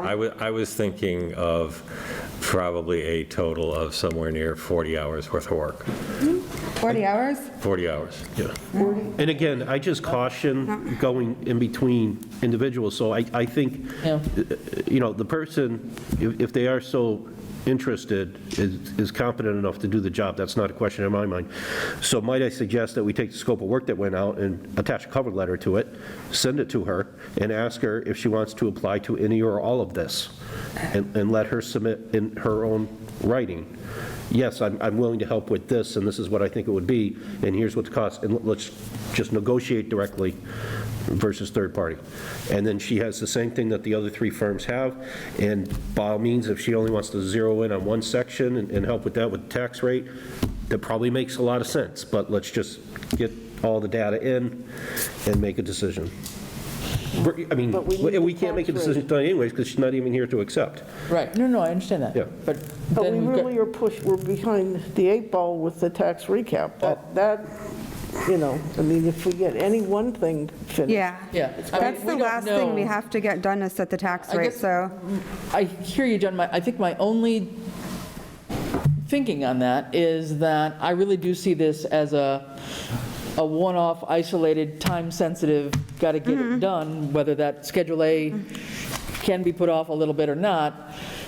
Whereas whenever we get these responses from these other firms on the scope of work that's been sent out, we're not sure of their availability to start. And I wouldn't want to assume that they could start and get that done for us. So I really just see this as, I mean, I assume she's still got a full-time job, and her effort She to help does, so us she is... said that she would be willing to help with the tax recap, that she would be willing to have Bradley be with her while she did that, Okay. and he could ask her some questions if she wants to do the. Could we request maybe, I mean, I would be in favor of focusing on that one isolated incident? Not an incident, what is it? Task. Yes, thank you. Running up with words. With that one isolated task, could we ask her to send an email to Ed with that note about her estimated time and what she's, when she would be available and, what kind of cost estimate we're talking about? Could we make that a plan? Does that sound favorable to anybody? I'll just defer to we have a town administrator, we have a department head. I'd defer to them to do what needs to be done by the time. I mean, it seems like all we're asking is the tax recap. We're not asking for an entire closing of 2021. I mean, I'm not. I'd rather have a firm be out to do that. She's got another job. She's willing to do it. It might be great for Bradley, the new town accountant, to meet with her and be able to ask questions. I would leave it up to them. That's personally, but I also, where's the money coming from is the other question. Well, it'd be volunteer, right?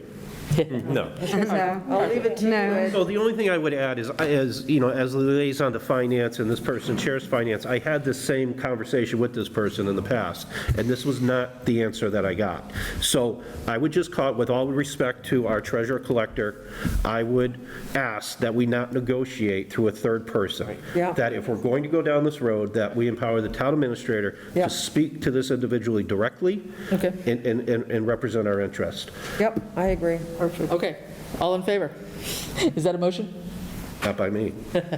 I'll make a motion that we ask Ed to reach out to a previous town accountant and find out what hours and funding would be needed to help our current accountant set the tax recap. Okay. And to move forward if the And to number move matches forward, with funding. right. If there's, if you have a suggestion on a line item in the budget or somewhere where it can be taken from. Okay, I'll second it for the Okay. vote. is that, okay, any other discussion? All right, all those in favor? Aye. Okay, But thank you, Jen, for Yep. reaching out to us. Thanks. No problem, thank you. Thanks, Jen. okay. All right, moving on. I think we've talked about the East Street Bridge many times. Is there anything more to say? I think we're I think done with between that. Randall and I think we've covered it. I think so. If people can't figure it out now, we haven't been clear. But anyway, let us move on to new business, which is definitely brand new. Our precincting discussion for Southampton. Lucy Dalton. Hi, Lucy Dalton, 10 Strong Road, Town Clerk. I'm just following up on the re-precincting for our town. The state approved the maps that we sent them.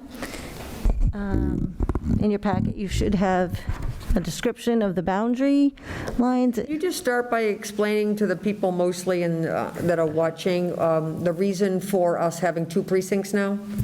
The local election district review commission re-precincted all of the towns in the state.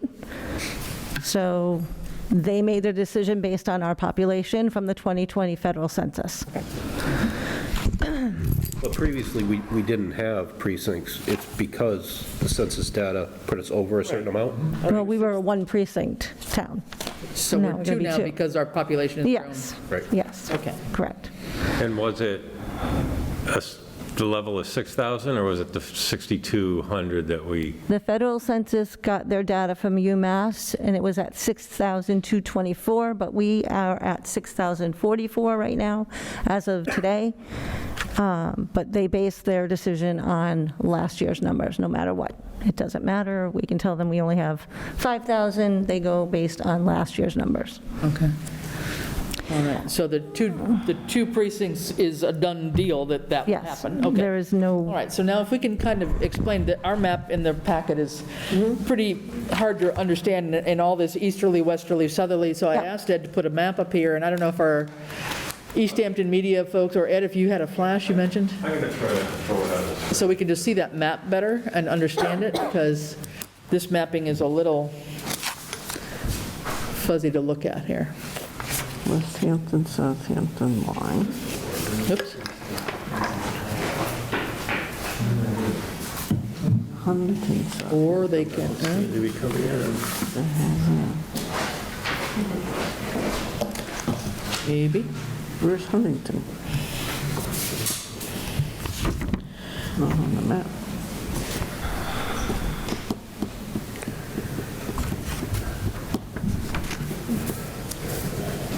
While Ed's putting that up on the screen, Lucy, is there I realize this is based on 2020 data, census data, and does it take effect upon the very next day? Is there a December window? 31st, it takes effect.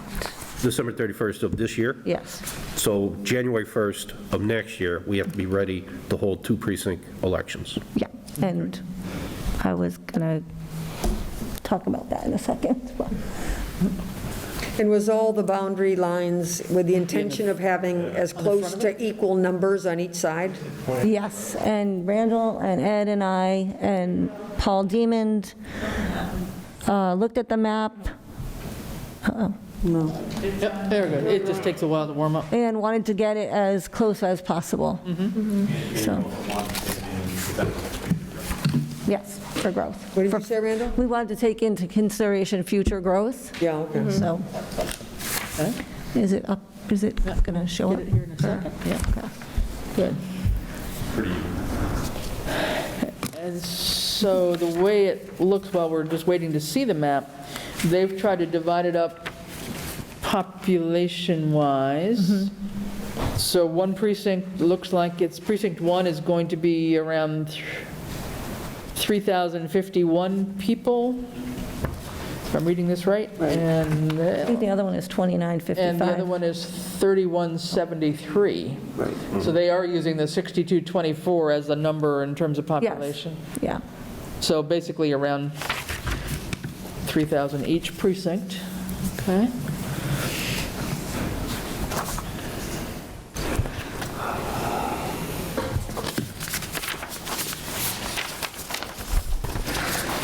I can just show you if you want on the map. If you want me to walk over there, I can. Just trying to do it for the benefit of anybody watching. Yeah, let's try to see if we can. Give it 2 seconds here. If we could take a half a break.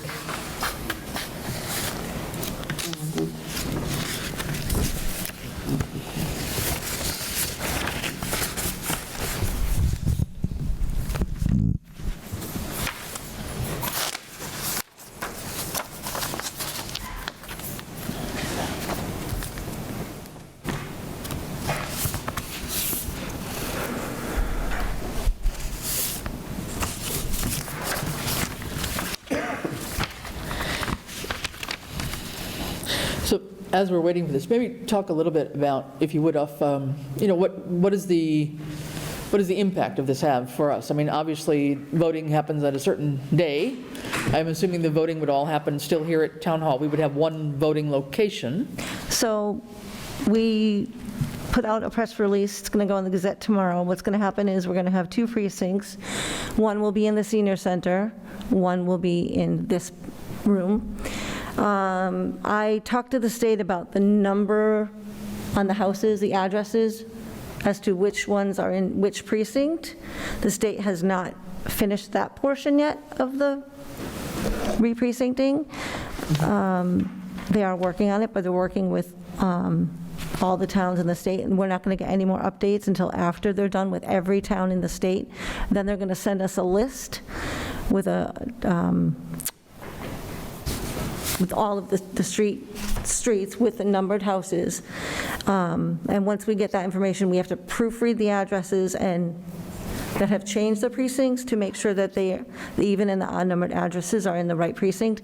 Then we're going to send out, hopefully, a postcard or something to each household, telling them which precinct they're in. We're going to try to include it in the census. So, but this is going to mean we're going to need another tabulator. So, and we can't say no. The state says we have to have, if we have 2 precincts, we have to have 2 tabulators. Right. So I know that Ed put on the, and I'm just going to skip down. Right. Articles for the warrant for a new machine for $5,700. That's for 1 tabulator. Right, and we got one We new did one get already, one from right? Capital, yep. Right. And the Capital one is with a spare. So we'll have 2 tabulators and 1 spare. Okay. The other thing is we're going to need more booths for voting. So I did price out those. They're about $2,200 for 10 of them. But I've been talking to other towns who have getting rid of old booths. And we also have the wooden ones that the highway department, gave to us that we can use still if we need to. So, but it's basically the machine that we really need to have. So I don't know where we're going to get the money from. Ed said he might have some ideas for some funding sources, but they're not CARES Act covered. So if we can't find additional funding, might have to drain my election expenses. I don't know where it's at. I think it's around 10,000 right now. So, but that expense is for ballots and all the supplies needed for the election. Right. So we're going to need another sign because we're going to have to put signs out telling which are precincts. Sure. And then will you need more, I'm sorry. And we're going to need more workers. More workers, yeah, okay. I was just going to ask, the state drew these designations and they're not offering any assistance? I mean, because basically they just doubled all of our expenses. Yeah. Yeah, okay. Does it affect anything in terms of representation? And No, because we don't have aldermen, we're not a city council. Right. Same thing, So. okay. So do we ever go backwards to 1 precinct now that We're there. All right, so maybe with the map, I don't know I don't know that this is visible there, but maybe you could just sort of trace it through. So we've got, I can. yeah, or maybe, could you move that up, maybe where there we go, it should be in the camera, that's good. Camera's got it, so yeah. Go ahead, Lucy, you want to sort of show us what it would look like? So this is precinct. Yep. Starts here, and if you follow along with the descriptions, it goes down here, all the way down. Is that College Highway? That's College Highway, Route 10. Route 10, and then it crosses here, where Brickyard Road is. So it's Brickyard Road is going to come down here. This is the boundary line right here. Brickyard, all the way over, crosses the railroad tracks, comes down, crosses over again the railroad tracks, because they had originally used the railroad tracks as the boundary line. Okay. It didn't seem like a wonderful way to separate the 2 of them. Okay. So basically, that's how it's going to be. Yeah. So is green the precinct 1 and? Green is precinct 1 and pink is precinct 2. Okay. And when we discussed it with Ed and Randall, we had talked about growth in precinct 1. I think that's that, right? Yeah, Lucy, maybe just come back to the mic so we can hear. Yeah, whoever. There's an equal pretty equal potential for growth. But what you have to realize, even though the west precinct, the green one, looks much bigger, realize that there's several hundred acres owned by Holyoke Waterworks in that one. So geographically, I think they're pretty even. Yeah, population-wise, according to this chart, it looks like they divvied it up almost half-half. Yeah. So just to repeat for people who might not have heard because of the lack of mic over there, the dividing line is essentially following Route 10. Yep. All the way down, heading southward until you get to Brickyard. Yes, where Brickyard and then it follows College. Brickyard as the dividing line for the Yes. length of Brickyard, is that? To west, To the all the way Westfield. to the Westfield line, yeah. To the Westfield line? Okay. So- Well, that seems to make more sense than just following the railroad track. Yeah, and we're going to, I'm going to make a copy of this. We have to mail this back tomorrow. Okay. With the letters that I gave Ed for you to sign. You have to vote to approve this. Okay. Sign the letters, and then I have to mail it back to them. But I'm going to make a copy of this, and I'm going to have it outside of my office. Yeah. Great. So when people come in, they can take a look at it if they want to. Right. And then I'll put it, a small version on the town clerk website, webpage. Yeah, So great. Okay. I think that's about it. I don't really have any information until they get back to me with the addresses, but Yeah. So who sent that to you? that is from the state. That's from the local election district review committee, the LADRC. So, and they prefer that back to them. So it was written in caps. Yep, great. Does anybody have any questions about that? I'll make a motion to approve 2 precincts with the line designated on the map, pretty much College Highway, and then Brickyard. I'll second it. All right. Any further discussion? If not, could I have a vote, please? All those in favor? Aye. Okay, Thank you. so be it. Thank All you, right, Lucy. thank you. New challenges coming our way. All right. Thank you very much. I guess All I right. can just sign anywhere. Okay. Very good. There really should be state funding that goes along with that. I know, one would think that if we have to do this, that What else is new? something would come along, but that would be too good to hope for. All right, next agenda item, Communication Melanson, TCFs. Who would like to take that? Is that a John? I asked Ed to add this just because in an email communication, the question came, a question was asked that it be posed to the CPA firm, and as the board's liaison, I posed the question to them. They answered it, and then the only way that I saw to get that to the full board was to include it in a public meeting so that you can see the document. So I don't think it needs to be read. I think it's self-explanatory, but Thank you. Okay. All right, so no more discussion about that? We're fine? No, this was helpful, though. Thank you. Okay. All right, next, Collaborative for Education, Mass in Motion discussion. This is something that had come up, I think, on our last meeting. And presented by Caitlin Marquis. And again, this was an opportunity for Southampton to join into this collaborative program that comprises several towns. Basically, from what we're understanding, this is pretty much an investment in health and wellness for the citizens of Southampton and neighboring communities who want to join in on this. And the idea of joining in on the collaborative, I gather, is to have a sort of force in power so that when and if any money comes out for these kinds of initiatives, Southampton would benefit from it. It says it's a long-term investment in the community, a 10-year contract, but there is no upfront any kind of monetary responsibility for us at this particular time. Does anybody have further information that they'd like to share on this? We have been asked to take a vote yea or nay by the 15th or at latest November 30th. So if we are comfortable with what we know here, I would like to get a vote done tonight, but I'm willing to entertain any questions that we might have to ask if need be. I know this was presented to the Board of Health. Francine, you said that they were in favor. Do you have any thoughts on that? Oh, well, I mean, this is just a coalition or consortium of towns in Hampshire County only.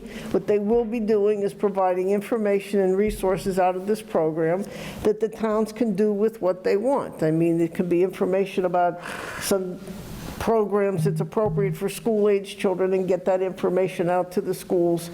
It could be something for senior citizens that the COA could use, to impart information in the attempt to improve people's level of activity, which contributes to a better and longer life. It revolves around food and food choices. So again, looking at people's and its impact on good health. And so it's not anything that we absolutely have to do. It's the resources that are available if we want to take advantage. I can remember an activity several years ago. It was not sponsored by this group, but I could envision something very similar. There was a kind of a multi-generational walk here that I think was organized by the Council on Aging, but it included the Boy Scouts, include the Southampton students at Hampshire Regional, and I'm not sure if it was not the beginning of the walking club in the COA. Don't take me at my word, but looking back and saying it's a good way of getting people involved in becoming more active in their life. And so, as they said here, there's no monetary requirement that we would, if the state makes funds eligible over the next 10 years for these programs, unless we sign this contract, we would not be entitled to any of that funding. And any funds would be from the Department of Public Health, apparently. Right. This is administered by the Massachusetts Department of Health. They make funds available occasionally, and should they become available, we would be one of the participating communities. And it sounds like it is maybe expanding to some of the southern hill towns as well, from what's said here. But so primarily Hampshire County, though. They want to try to sign on every community in Hampshire County. I think that the application, the paperwork we were originally given, it was very amorphous. It was very hard to understand. But when Caitlin, who by the way grew up in Southampton, when she presented it with the draft of the application, which we just got, it made a lot more sense, or a little bit. I don't think that Southampton, would necessarily be a target area of their attention. I think that they look at food insecurity, they look at public transportation, they look at a lot of different things, and I think it's been heavily focused on Amherst and some other communities. I still support doing it, though, because, like you said, I think that it's going to be a great resource, so long as it doesn't take a lot of work, a lot of paperwork and things like that. I think it's going to be a good resource, and it could be, you're going to be eligible to get funding if you're in this collaborative from the Department of Public Health. So I support it. And I did read that it has to be signed by either the town administrator, the select board chair, or the chair of the Board of Health. All right. Any other? Well, if I can make a motion, I'll make a motion to empower the town administrator to sign on our behalf the participation agreement for Mass in Motion Municipal Wellness and Leadership Initiative, and to add under the lower section of departments to be named to participate, the local Board of Health, the local schools, and the Council on Aging. Yes. I'll second that. All right. Any further discussion? If not, all those in favor? Aye. All right. Thank you. Appreciate that. All right. Okay. Next, right of first refusal, map 29, lot 65. Right, and this is here just as receiving the notification letter, so you know about it. It was received on October 28th in our office. It's from Amanda Zonas Kemp, and it's in regards to 20.36 acre parcel on East Street that is being looked at to take out of Chapter 61A, which it is currently in. and it includes a true certified copy of the purchase and sale agreement on that parcel for $480,000. And so far, the Planning Board and the Conservation Commission has met. They received their letters, and they have both voted to waive the right of first refusal. And just to situate this, I believe looking at the map, this is located off of East Street near the Whispering Meadow subdivision? Correct. Is that correct? It's just past, if you're traveling from Town Hall out towards Holyoke, it would be on the right-hand side and just past the Whispering Meadow Road, and if you want to call that, refer to it as the subdivision, and you'll see right after that an open lot on the right-hand side. Is it 22A? What's the number on the lot, on the map here?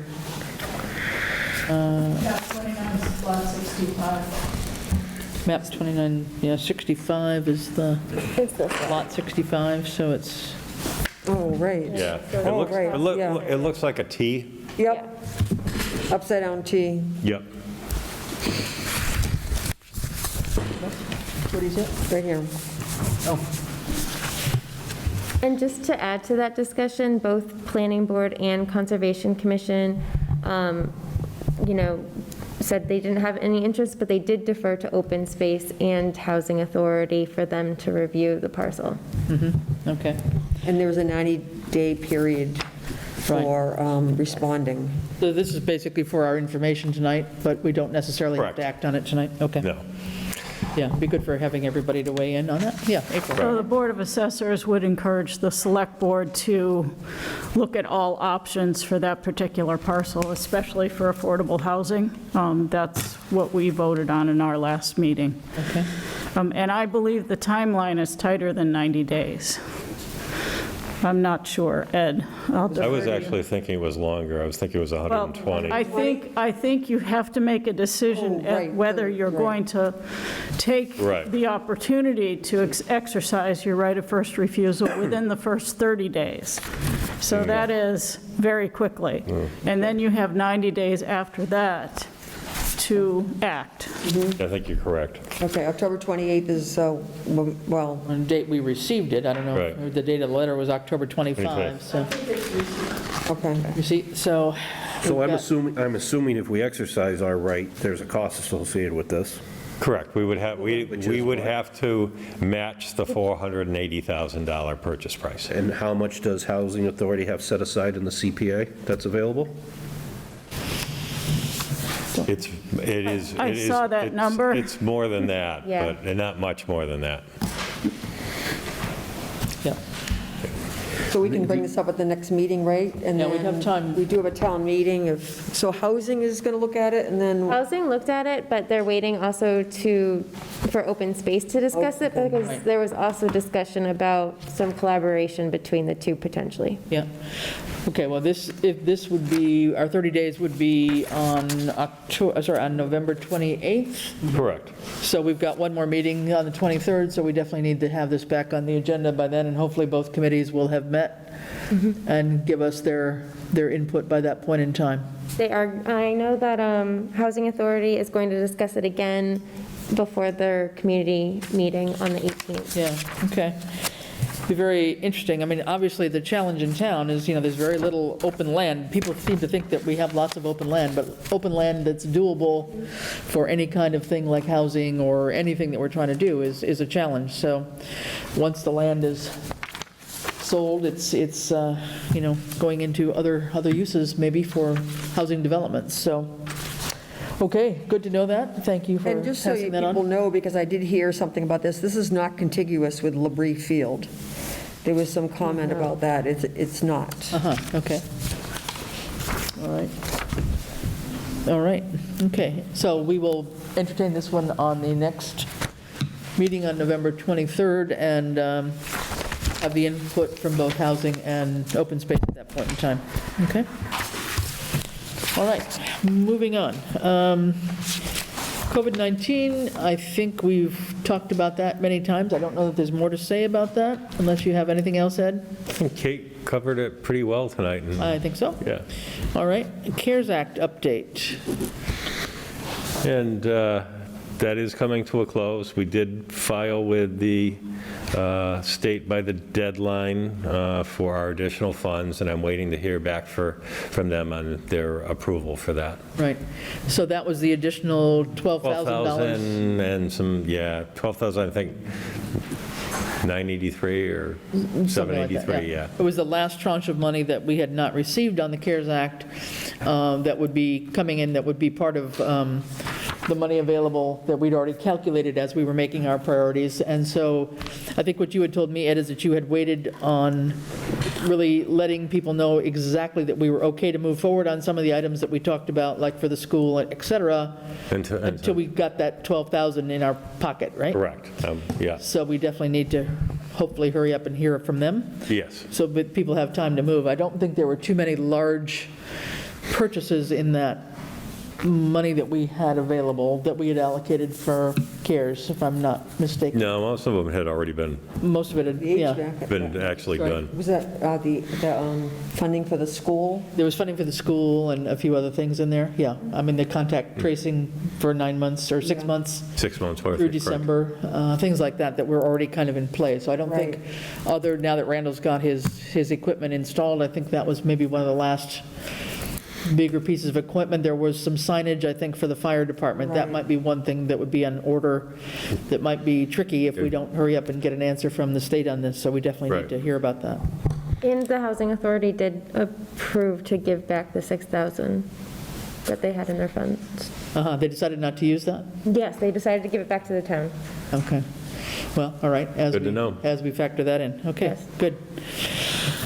Yeah, unfortunately, that was made available for rental assistance, and no one has taken them up on it for the last 10 months because of other programs that are out there. So at least it was available. And, you know, it's a situation, too, that I think would be available under the CARES, under the ARPA, under the American Rescue Plan. So if they decide that they want to try it again next year, there's probably money available within the ARPA funds that would be able to be allocated to that rental assistance program as well. So, but nice of them to let us know, and we can certainly reallocate that to some of these other priorities that we had already pretty much discussed, and we can just double check those costings. Pretty sure our motion included if that money was freed up. Yes, it did. I think so. I think it did, yes. I'd have to go back and look at it, but I think it did. Okay, moving on. American Rescue Act update. I think nothing more in terms of any information that we've gotten. I handed out to you, I had told you that I would take a stab at trying to do a draft of a survey, that we would try to do a survey monkey. I am not yet expert in survey monkeying, but I've spent time doing research, looking at various other surveys that have been done on the use of ARPA funds within Massachusetts. I was able to get in on some surveys that have already been completed and kind of glean from the answers what some of their questions were. Others, you can kind of go ahead and get in on a few questions without submitting the survey, since you're not a resident of that town, et cetera. So I got a few things, but honestly, many of the surveys have been less extensive than I would have guessed. It's been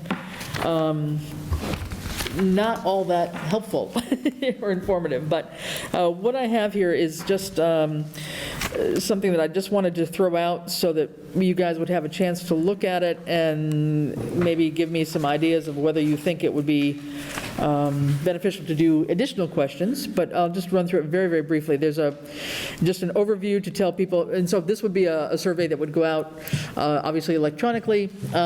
We hadn't talked about how to do it otherwise, but to get it out to people, to get input on how we might use the ARPA funds. And we have, over the couple of years, we've got close to, I think it's $1.8 million available to Southampton that would have to be used by the end of 2024. So we have 2 years of allocation, 4 years to spend it.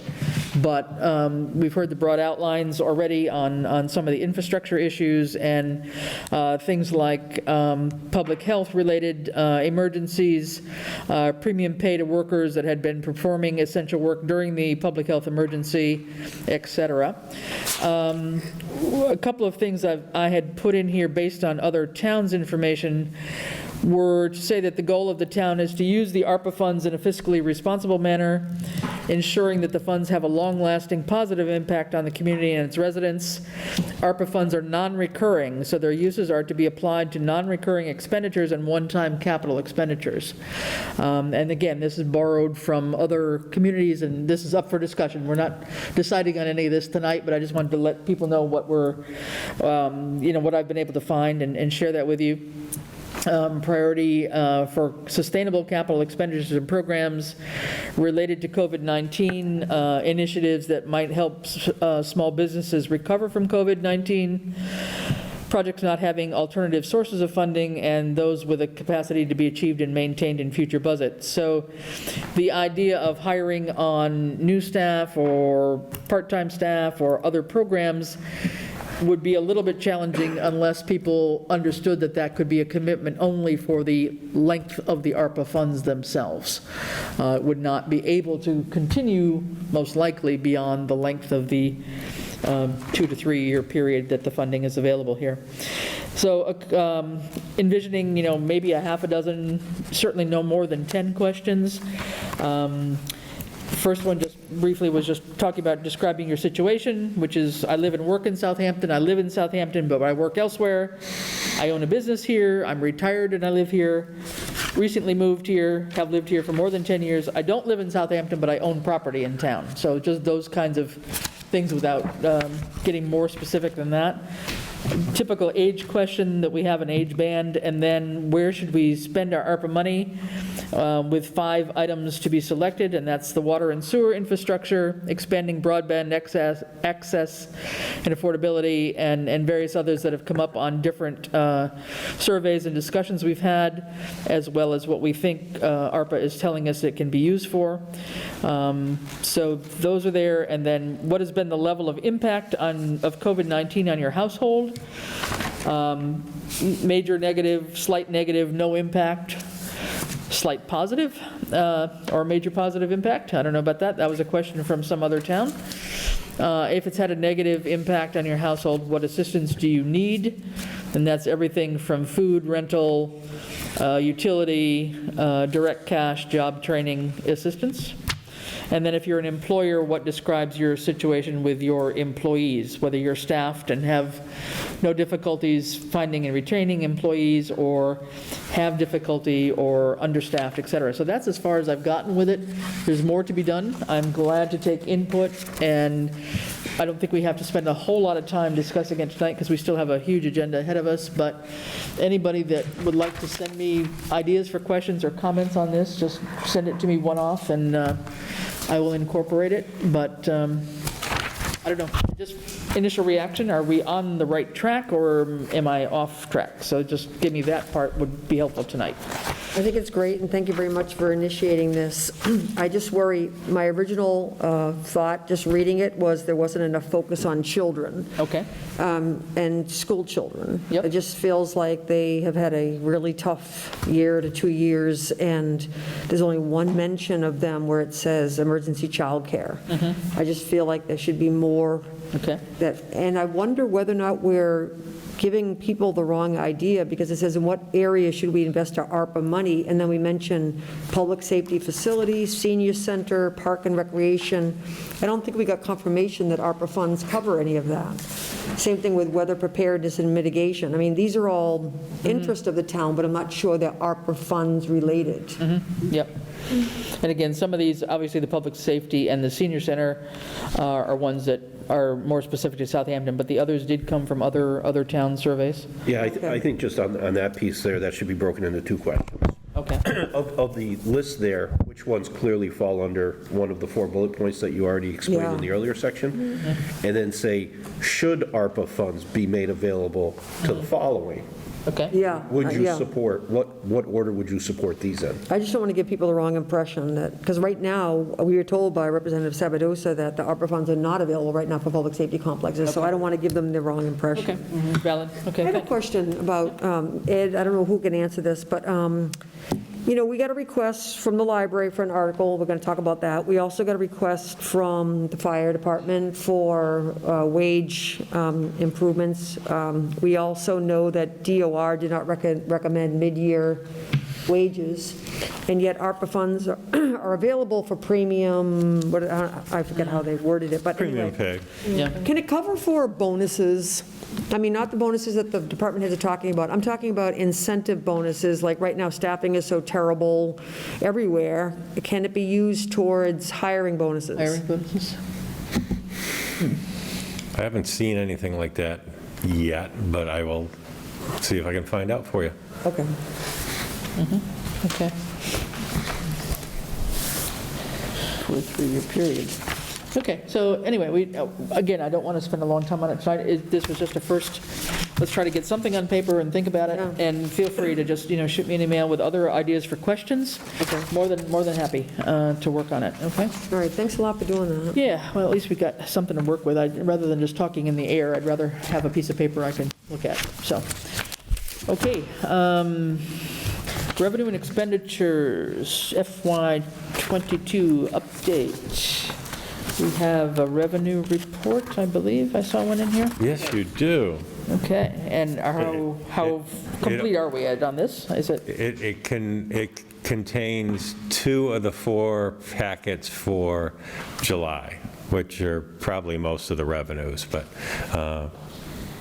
we're, like I said, developing a methodology, and we're going through it, and before the revenues are posted, Bradley is checking them and making sure that they are in the right accounts and the right amounts.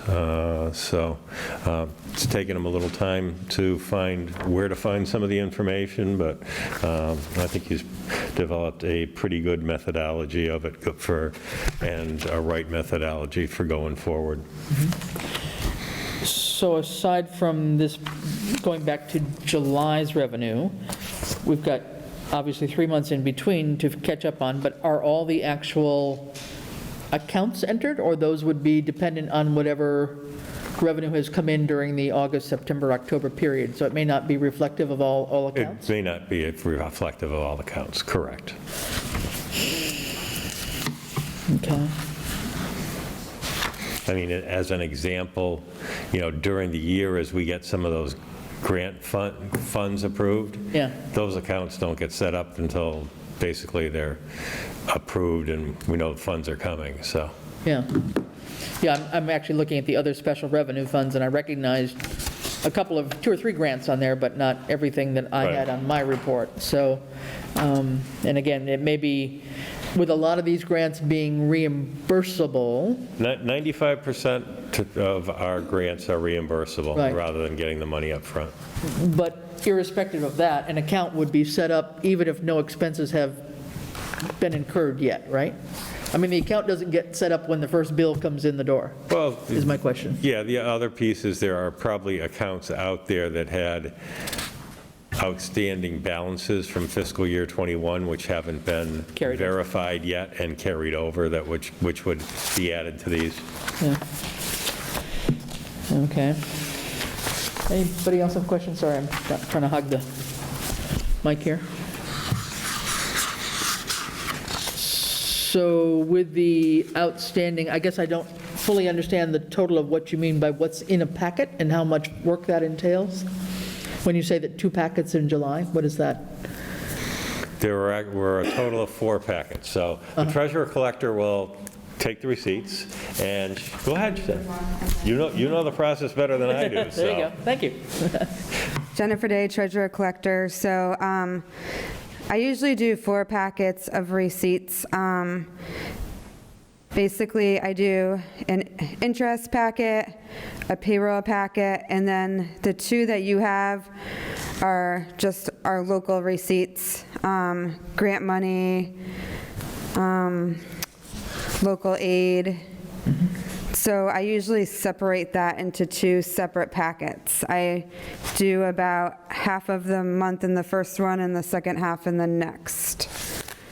So, I mean, So in that makes sense. terms of what is yet to be done, do I hear there's 2 more packets to be done by There's Bradley? 2 more packets for Bradley to review. Okay, I that's believe what the interest and the payroll. Okay. Yeah. That's where I was trying to understand. Okay. Yeah, so Okay, appreciate that input. that's that. All right, good. Anyone have any other observations, questions, comments? No, I think most, Hearing none? I mean, we should be, it's about right over 40% Right, in 5 looks to be. months. Most of it we've already talked about, like the accountant line and And some of these will be on maintenance lines are all the shift we've got to do. too high, frankly. Right. Okay. Okay. If nothing else, can we move on to our big task? Sure. Nope, no, one small task that I'm going to always overlook here. One last item on the agenda here was on our Cost Efficiencies Alternative Committee. Ed mentioned the 3 cluster people that have been approved. We're going to hope for getting some folks from the town who are interested in helping us out, as well as someone from Planning Board and Finance Committee to be on that, and we will, at our next meeting, set up a date certain to start a meeting, and I'm going to try to hope for sometime in early December for a meeting, okay? All right, so with that, request for special town meeting articles. So Ed, I think I'm going to have to let you take this on and lead us through this. Okay. So these are the ones that we have received so far. And Chief Illingsworth has requested a transfer within his department for $15,000 from the police wage account to police overtime account, because his overtime account so far this year is getting spent at a rate faster than anticipated. But he does have funds in the regular police wage account to cover that. He's also requested a expense transfer of $13,000 from the police wage account to the police expense account. And then a transfer from the police building expense, well, I should say $3,000 from communications expense to the police building expense account. And then equipment maintenance transfer of $4,650 from the regional lockup assessment to the police equipment maintenance account. And this actually, some of the funds that were included in the override budget were for the support to run the 2 radar signs and the 2 electronic message boards, which we have. And that did not pass, so we were not going to be able to renew the support to actually be able to use those. So that transfer would cover that. There are 3, which I will consider previous fiscal year bills, which need to be approved at either a special or annual town meeting. At a special, it's 9/10 majority for that. But there is one for the Highway Department, $583 for some of the, what I will call recycling for mattresses and refrigerator, freezer recycle, and the pickup and transporting of sorting, which didn't come in till late. There is a $63 one for the Cemetery Commission, which was a water bill that wasn't paid, and there is one that right now I'm considering as a possible previous fiscal year bill for the Council of Aging in the amount of, I think it's like $43. But that is actually for, and I know this because at the time Joan was very frustrated at it.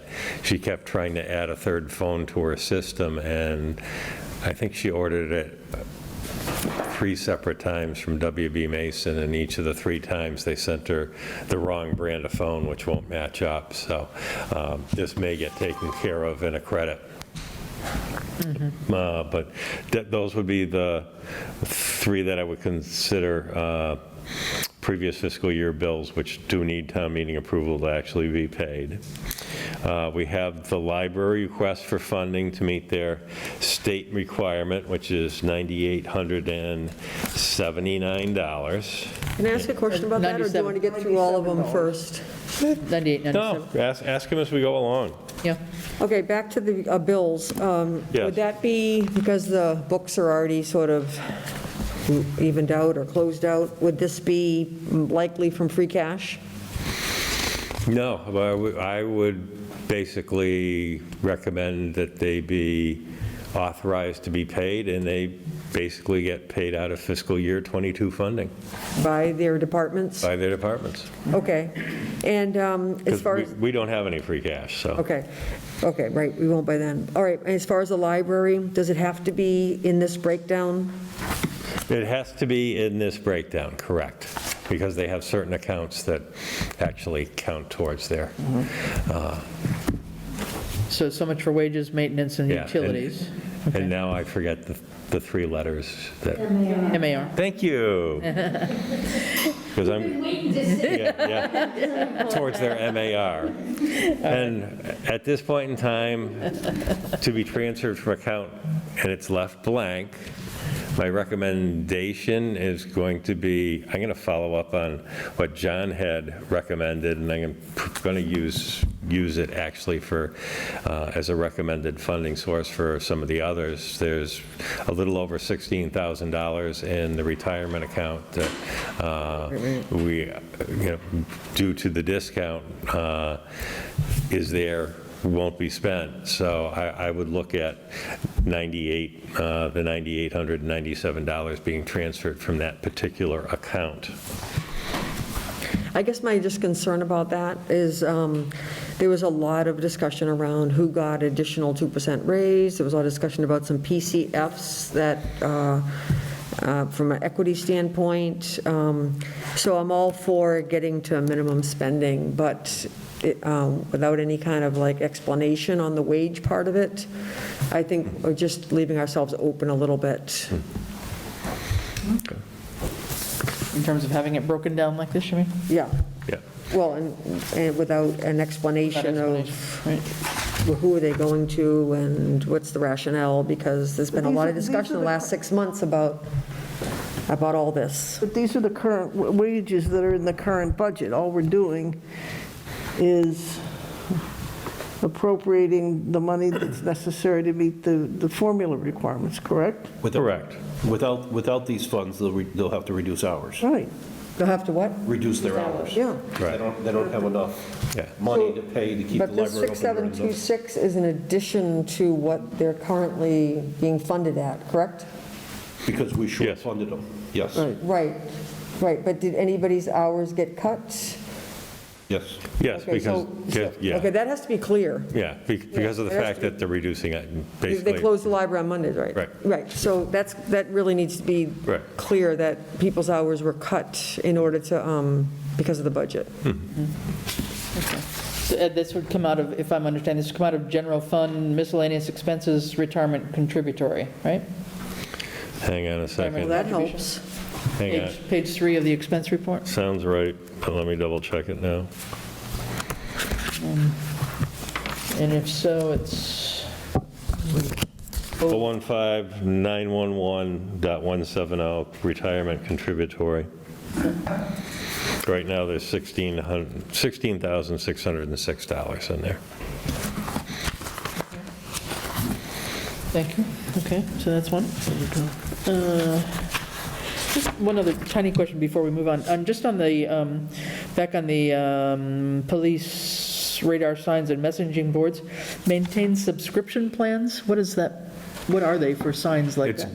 basically it's the electronic support for them. So it's just like our software support. So to be able to basically program them, Oh, I see. Okay. you know, be able, on the radar signs, to be able to actually download the information that comes back out of them, which tells us basically, you know, between 7 a.m. and 8 a.m., 18 cars went by, and the average speed limit was this, and they'll actually tell you, you know, what each one was, so, Okay, yeah. okay, sorry. And I thought the regional lockup fee was based on a set formula, so it's curious to me that there's a surplus Well, in that line item. the reason there's a surplus in that line item is that after the budget was approved, and actually after the state approved their budget, the sheriff had requested extra funding from the state and received it. So what he did was, to each of the communities here in Hampshire County, sent out a letter, and actually, I think actually at that point in time, they may have cashed a check, another check, saying that because of his request was fulfilled, he was not charging any of the communities in Hampshire County the lockup fee this year. It's one-time rebate, so to speak, so when we go to look at next year's budget, we Have to have. would be much, this is 100% of the line item? 100% of the line item. Well, stick out. Well, actually, I think the line item was a little more than this, but this is what Ian needs. Okay, But yes, 100% of the line item came back to us. okay. That's great. Good question, John. That's what I'm here for, Ed. Yeah, to keep me on my toes. Employment advertising, there's $105 that we've overspent in there. Would recommend, and it's up to I'll leave it up to the select board, either transfer it back out of the select board expenses account or the administrative expenses account. And that'll bring us back to $0. So we won't have anything more to spend for employment advertising, but we also hopefully won't need it. So, but at Right least we'll be now- back to zero and won't be overspent. Right now, the assessors are looking to go ahead and post things in Indeed for the principal assessor. So would that come out of their That would have budget? to come out of their, yes, account. Town accountant expenses, transfer from the town accountant's salary account, $9,878.48 from the accountant wages, and transfer it to the accountant expenses account. And this would reverse the expenses that we expended to Johnson and Hill for the interim town accountant. This is up to the board, but I put it on here for discussion. As you know, and it was talked about earlier, we had asked for $261,000 at the annual town meeting to replace, through borrowing and a debt exclusion, a dump plow truck for the highway. Passed the town meeting, failed at the ballot box. I've put it back on here as a straight borrowing, not as a debt exclusion, to see if you may consider revisiting that as just a borrowing, which is a town meeting 2/3 vote. It does not go to the ballot box. But the flip side of that is not doing it as a debt exclusion means we have to do it within the limits of Proposition 2.5. So that's probably somewhere around, with principal and interest, for probably about I'm guessing, somewhere around a 7-year term, $50,000 that we would be expending to pay that off. That's coming from within Proposition 2.5, so it's $50,000 we would not be able to expend somewhere else within the operating budget, whether that be considered for, COLAs, a new position, other type equipment, or what have you. So, like I say, at least for discussion purposes, I thought it important enough to put on here as a possible article. But that, that is up to the board if you want to bring that forward again. It's already been through, the capital committee. It was a recommendation. It was a recommendation as a borrowing, so we do have those votes. You want to talk about it? We just have to check the quote. Yeah. We pushed the other one through because they were talking about. Right. Yeah. I think the required wording is always very confusing. I mean, I think people think it's an override. I just think the wording is not easy to understand. People just go into a ballot box and they see a debt exclusion. The wording is too similar to an override, and I think that people in general supported it. I just think there was a lot of misunderstanding. Okay, well, let's come back to that. Have Sure. Further discussion? The next one was one of my ideas also. I will tell you when we go through some of the other stuff, at least what I consider the primary funding source for transfers that I think of first to utilize, which is back to that retirement surplus, will end up getting used up. But I put down tree expenses transfer $8,000.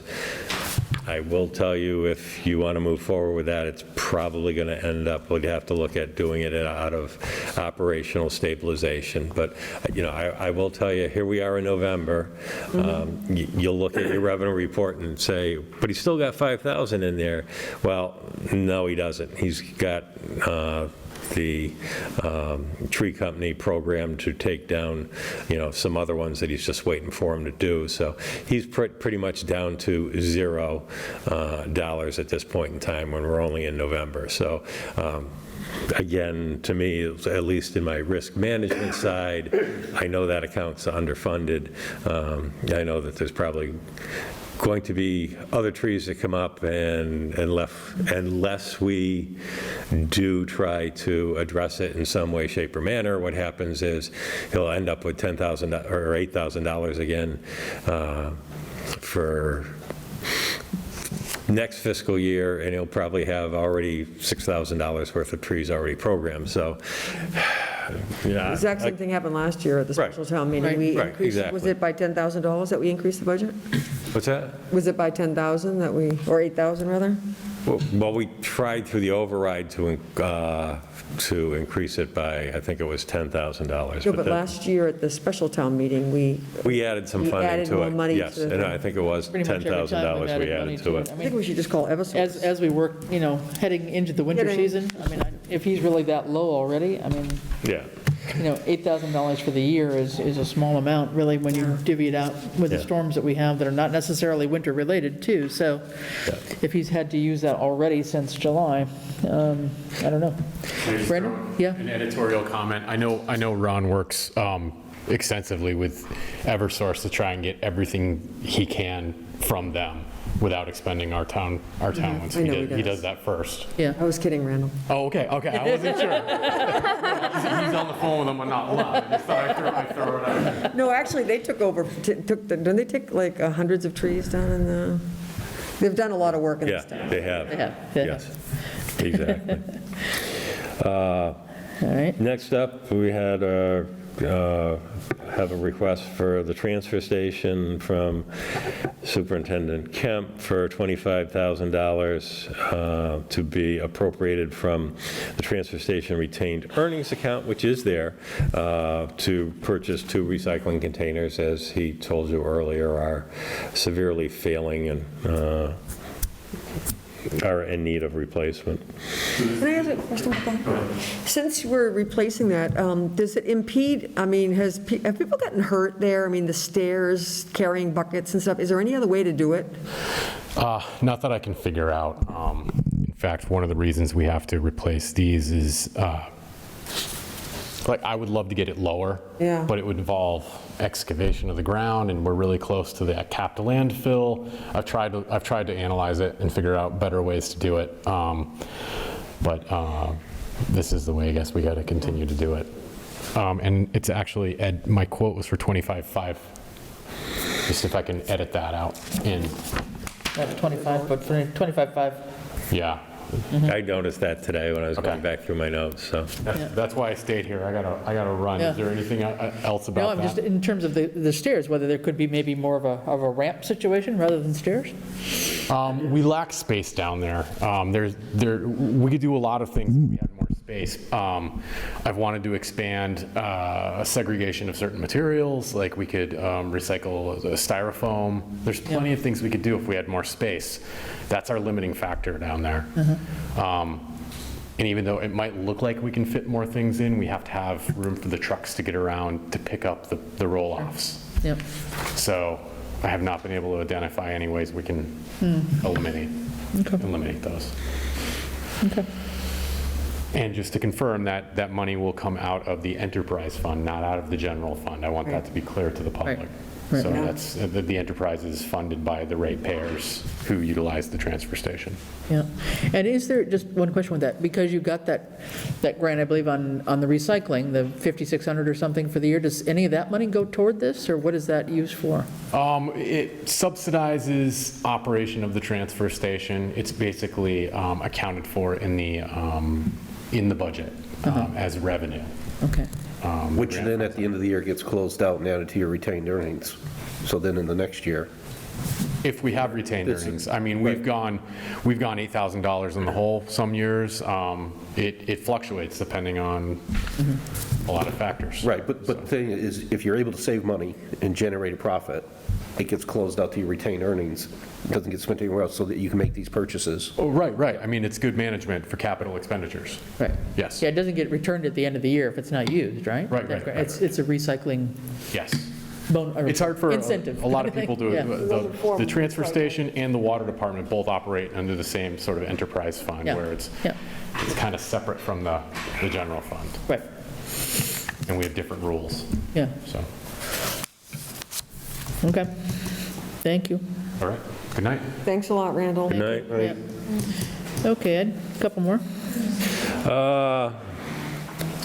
Next one, I had just put it down there here because the chair twisted my arm to leave it on here, is election 10 voting booths for the new precinct for $2,200. However, of this one and the next one, I'm going to say the voting machine is the more important of the two. Yep. We do have what Lucy said. the older built Yep. voting booths that, we're going to 2 precincts. We don't have any more people voting, but we're splitting it into 2. Yeah. You know, we could survive for an election or 2 utilizing those and splitting it between the 2. So, but it's in here because, Lucy had brought it up and then Chris twisted my arm. Did I do And then elections, 1 voting machine for the new precinct. If we waited to the annual town meeting and tried to get it approved there and have it 2 weeks later, it's not going to happen. I would recommend that this $5,700 also be taken out of that retirement account? 16,606, so right there, we've used most of it. I think we might have $400 left there or Well, this whatever. qualifies for capital too, right? After over 5,000? Well, it would qualify for capital again, but you're looking at the May town meeting, which is 2 weeks before the annual election, and even if it was appropriated, I doubt if you're going to get the new machine In time. from Yeah. in time. We'd have to act on it this town meeting, I think. Yes, I do. Because I'm basically, I'm in the mindset that we are not going to have another special town meeting before the annual town. Really? But that's where my thinking comes from, so. Then we've got the fire chief, and this goes back to your discussion from a few weeks back, and it depends on how you feel about, this one, if you want to move it forward or not, of the fire EMS wages, the $30,000 from ambulance receipts reserved for appropriation. to fund increase in hourly pay for paramedics and EMTs, because he can't get people to fill, especially the paramedics, to fill the shifts. And if we don't have paramedics, then we have to call in the intercepts. So we do lose some revenues. I don't support the detail on this. I have a lot of questions on this one, if we really want to dive into this tonight, but I don't necessarily want to pose all the questions without the chief being present to answer. This is a follow-up to the presentation he gave us, though, right? About Exactly. the difficulty he had with wages for the EMTs and not being able to fully staff Yeah. shift with a paramedic. Right, because specifically since that meeting, I have heard, and, I want to ask the question directly, that there's been 57 different occurrences, 57 times 8, when there's been no ambulance in service. So that's a bigger issue to me than trying to increase wages to make sure that we're maintaining the service.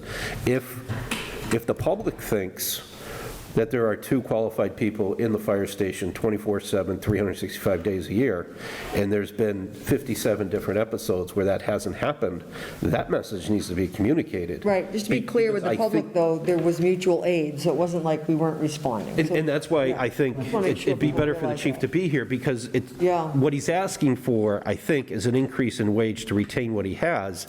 And what I'm hearing out there is we've got empty holes. So if it's important, messaging is everything. If the public thinks that we have adequate coverage now around the clock, and this is just a play for an increase, they're probably going to act differently than, hey, for over 300 hours, there was no ambulance. Yes, Easthampton could have come in, Westfield could have come in, but, a couple years ago, there was that vote to fund the ambulance 24/7. And I understand why he doesn't want to advertise that, but I also think in order to get whatever needs to get done to right-size the ship over there, we have to be very transparent to the voters on what the issue is. Yeah. I agree. It does say recruit or retain, so he's asking for both.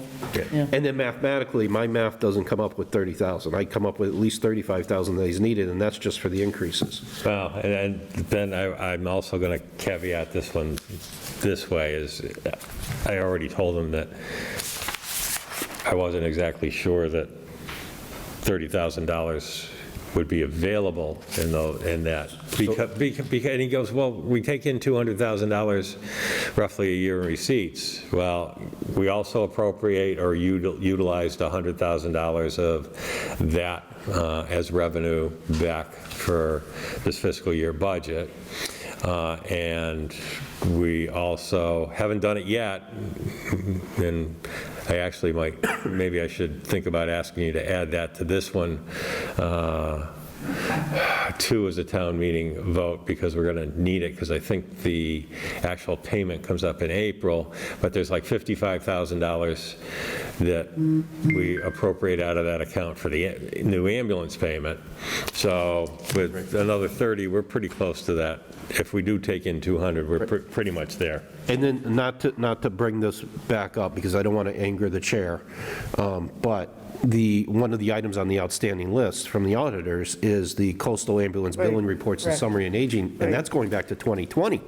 So they're questioning a number back then, trying to validate it. We've got another full 365 days, and to your point, Ed, there may not be $30,000 sitting in there. If they're back looking in 2020 saying, they must see something that's causing a question. No, they ask for that every year. And we haven't provided it yet this year, that's all. So it's a regular checkoff. It's not that they're checking on something, but, or should I say, checking on something specific. Well, we do pay them the check. Yes, we do pay them the check, but. Sorry, Francis. No, we pay them, but they collect for us, and they in turn, I think we're looking for a reconciliation between what's billed and what they collect and what they're sending us, and I think that becomes the question every year. Yeah. Yep. I think that, I wasn't here the time that the fire chief came initially, but when he had said that he didn't meet with the finance committee, I know that he clearly did. I do too. And I also know that there were some recommendations by the finance committee in terms of his wages. I don't support anything that's said under here on a current budget shortfall. I don't think there's a reasonable comparison to a school bus driver, and I think these figures would need to be verified in terms of comparison pay. All right, next up, others received, and I'll try to tie these two together, because it's probably another discussion that you need to make, or should make a decision on. If the board wishes to go forward and try to, or want to have a question on this special town meeting to forego an annual audit, that would have to slide in here. And I will say that I did reach out to KP Law, and Michelle Rendazzo also reminded me that, okay, the requirement for the annual audit not only is in our bylaws, but it's in MGL and Mass General laws also. Although I don't know that there are towns out there that don't do an annual audit every year, I'll just say that. Now, convexly, if the board decides not to go forward with that question and do the annual audit, which we have the money in the budget for, we will need a funding source for bringing a vendor in for the fiscal year 21 pieces that we're trying to fill in for, whether it is, the tax rate setting, whether it's Schedule A, some of the others are going back and doing the journal entries, or some of the other pieces. At this point, that funding piece, other than if we use someone separate for the tax rate setting, which we may be able to find some maybe enough savings in the assistant accounting wages to pay for that. So set that piece a little bit aside, but I don't think that's a real big dollar amount. To bring a vendor like one of the three that I sent the scope of work out to, I'm taking a wild guesstimate that to do that work, that might be $20,000 to $25,000. And again, if we're going to do that, it means we got to come up with a funding source. That would probably be operational stabilization. So, there's two different town meeting questions kind of hooked together. And then, other than that, community preservation sponsored articles, they have three that they've brought forward. The canal work with PVPC for $20,000 from the historical preservation account. And this is the other one that's time sensitive, and we're the last of, I think, the 5 communities that are part of this regional PVPC regional study that has, they're waiting, everyone else has gotten the funding approved, so we're the last one, so they're waiting for that. The Greenway for $270,000 for acquiring the right-of-way, and to do design work from the undesignated account, and this would basically be $170,000 for the acquisition piece, coupled with the one separate $100,000 grants we got, should cover the acquisition, should leave $100,000 for design work. And if you let this move forward, it's approved by town meeting, then that should be followed up at the annual town meeting with the rescission from the debt exclusion vote for $270,000. And then lastly, the park grant, the CPC did approve $86,000 for the Conant Park path and splash pad from their undesignated account. And that is one I've actually got to look at the wording, because it's really not a match. Park grant actually requires the town to fully fund the entire project and then submit for the reimbursement against that. But Melissa sent me some draft language on that, so I will take a look at that. Yeah, that's one where the grant program manager has to approve the language of the town warrant, Right. town meeting warrant. I just want to mention, because I mentioned it earlier about the land, open space went to CPC to ask about land purchase at Great Mountain Path. Yes, Great Mountain Path. I believe the vote was to use administrative funds, which does not have to go to town meeting, and it was for preliminary things like the appraisal. So I just want to be clear about that. That's why it's not on the list. Yeah, correct. Then back on the one on the 270 for the Greenway, you would not at the same time put in the one for rescinding the motion that had passed at the last town meeting? You'd wait until the next town meeting to actually rescind it rather than doing the two together, or? I would. Right, because what happens if they both, if that one fails and then the rescinding passes? Right, yeah. Okay. Good point. Okay, thank you. I didn't want to be as, Yep. shall we say, negative as saying that particular thing, but No, but that's it's the risk, yeah. exactly right. And the theory could be, oh, we'll put them both on, and if Yeah. this one doesn't pass, we'll ask for no action on this one, but what happens if the vote for no action doesn't give you no action and it moves forward, so. Yeah, okay. No, that's valid, okay. Ed, could you find out or try to find out if the ARPA funds could be used for premium pay or bonus pay? I know they can be used for premium pay. Yeah, premium pay. I'm going to have to find out on the hiring bonus side of them, Yeah. because Okay. I have seen some communities, instead of saying, or at least what's they're putting out there, instead of saying that it was basically premium pay of so much per hour, that it was basically they're paying bonuses for those that were in the offices and Right, working, right. but it's like a set amount rather than, Right. $1 per hour or whatever. So I'll find out on that for you. Okay, Yeah, thanks. and I think the premium pay for ARPA is related to those that had, specifically the frontline workers that worked during COVID, so it's During the primarily. state of emergency. Yeah, exactly. Don't So get- it's not Please- necessarily you don't want to get me going on that one. no, but it's not necessarily Because it's also supposed to be for those that are lower paid true. per hour. Yeah. So, yeah.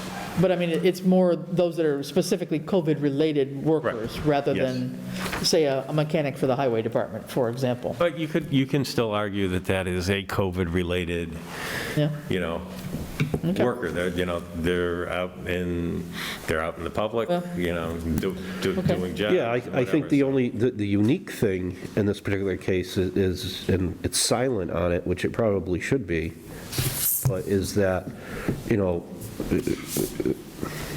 nothing against all the individuals that came to work every day, that was part of their job, but during the whole COVID process, look at the number of volunteers in the community on boards and committees that went into overdrive through the entire period, right? I mean, I don't want to talk about premium pay tonight, but I have two points here. One is you mentioned using stabilization funds for the tree expenses. So I think in general, I'd probably be against that, because it sounds like what I heard is we're just under budgeting that every year, and every year we got to figure this out. But then you also talked about it as far as cleaning up the 2020 books, and I see that as a one-time expense. So I think, I could support going to that as a funding source for that, because it's only going to happen once. If we do it on trees, okay, we're doing it on trees again in this year, but next year, we really got to figure out how to get that line item up to $12,000 or $15,000. And if we can't do it from within the budgets, Yeah.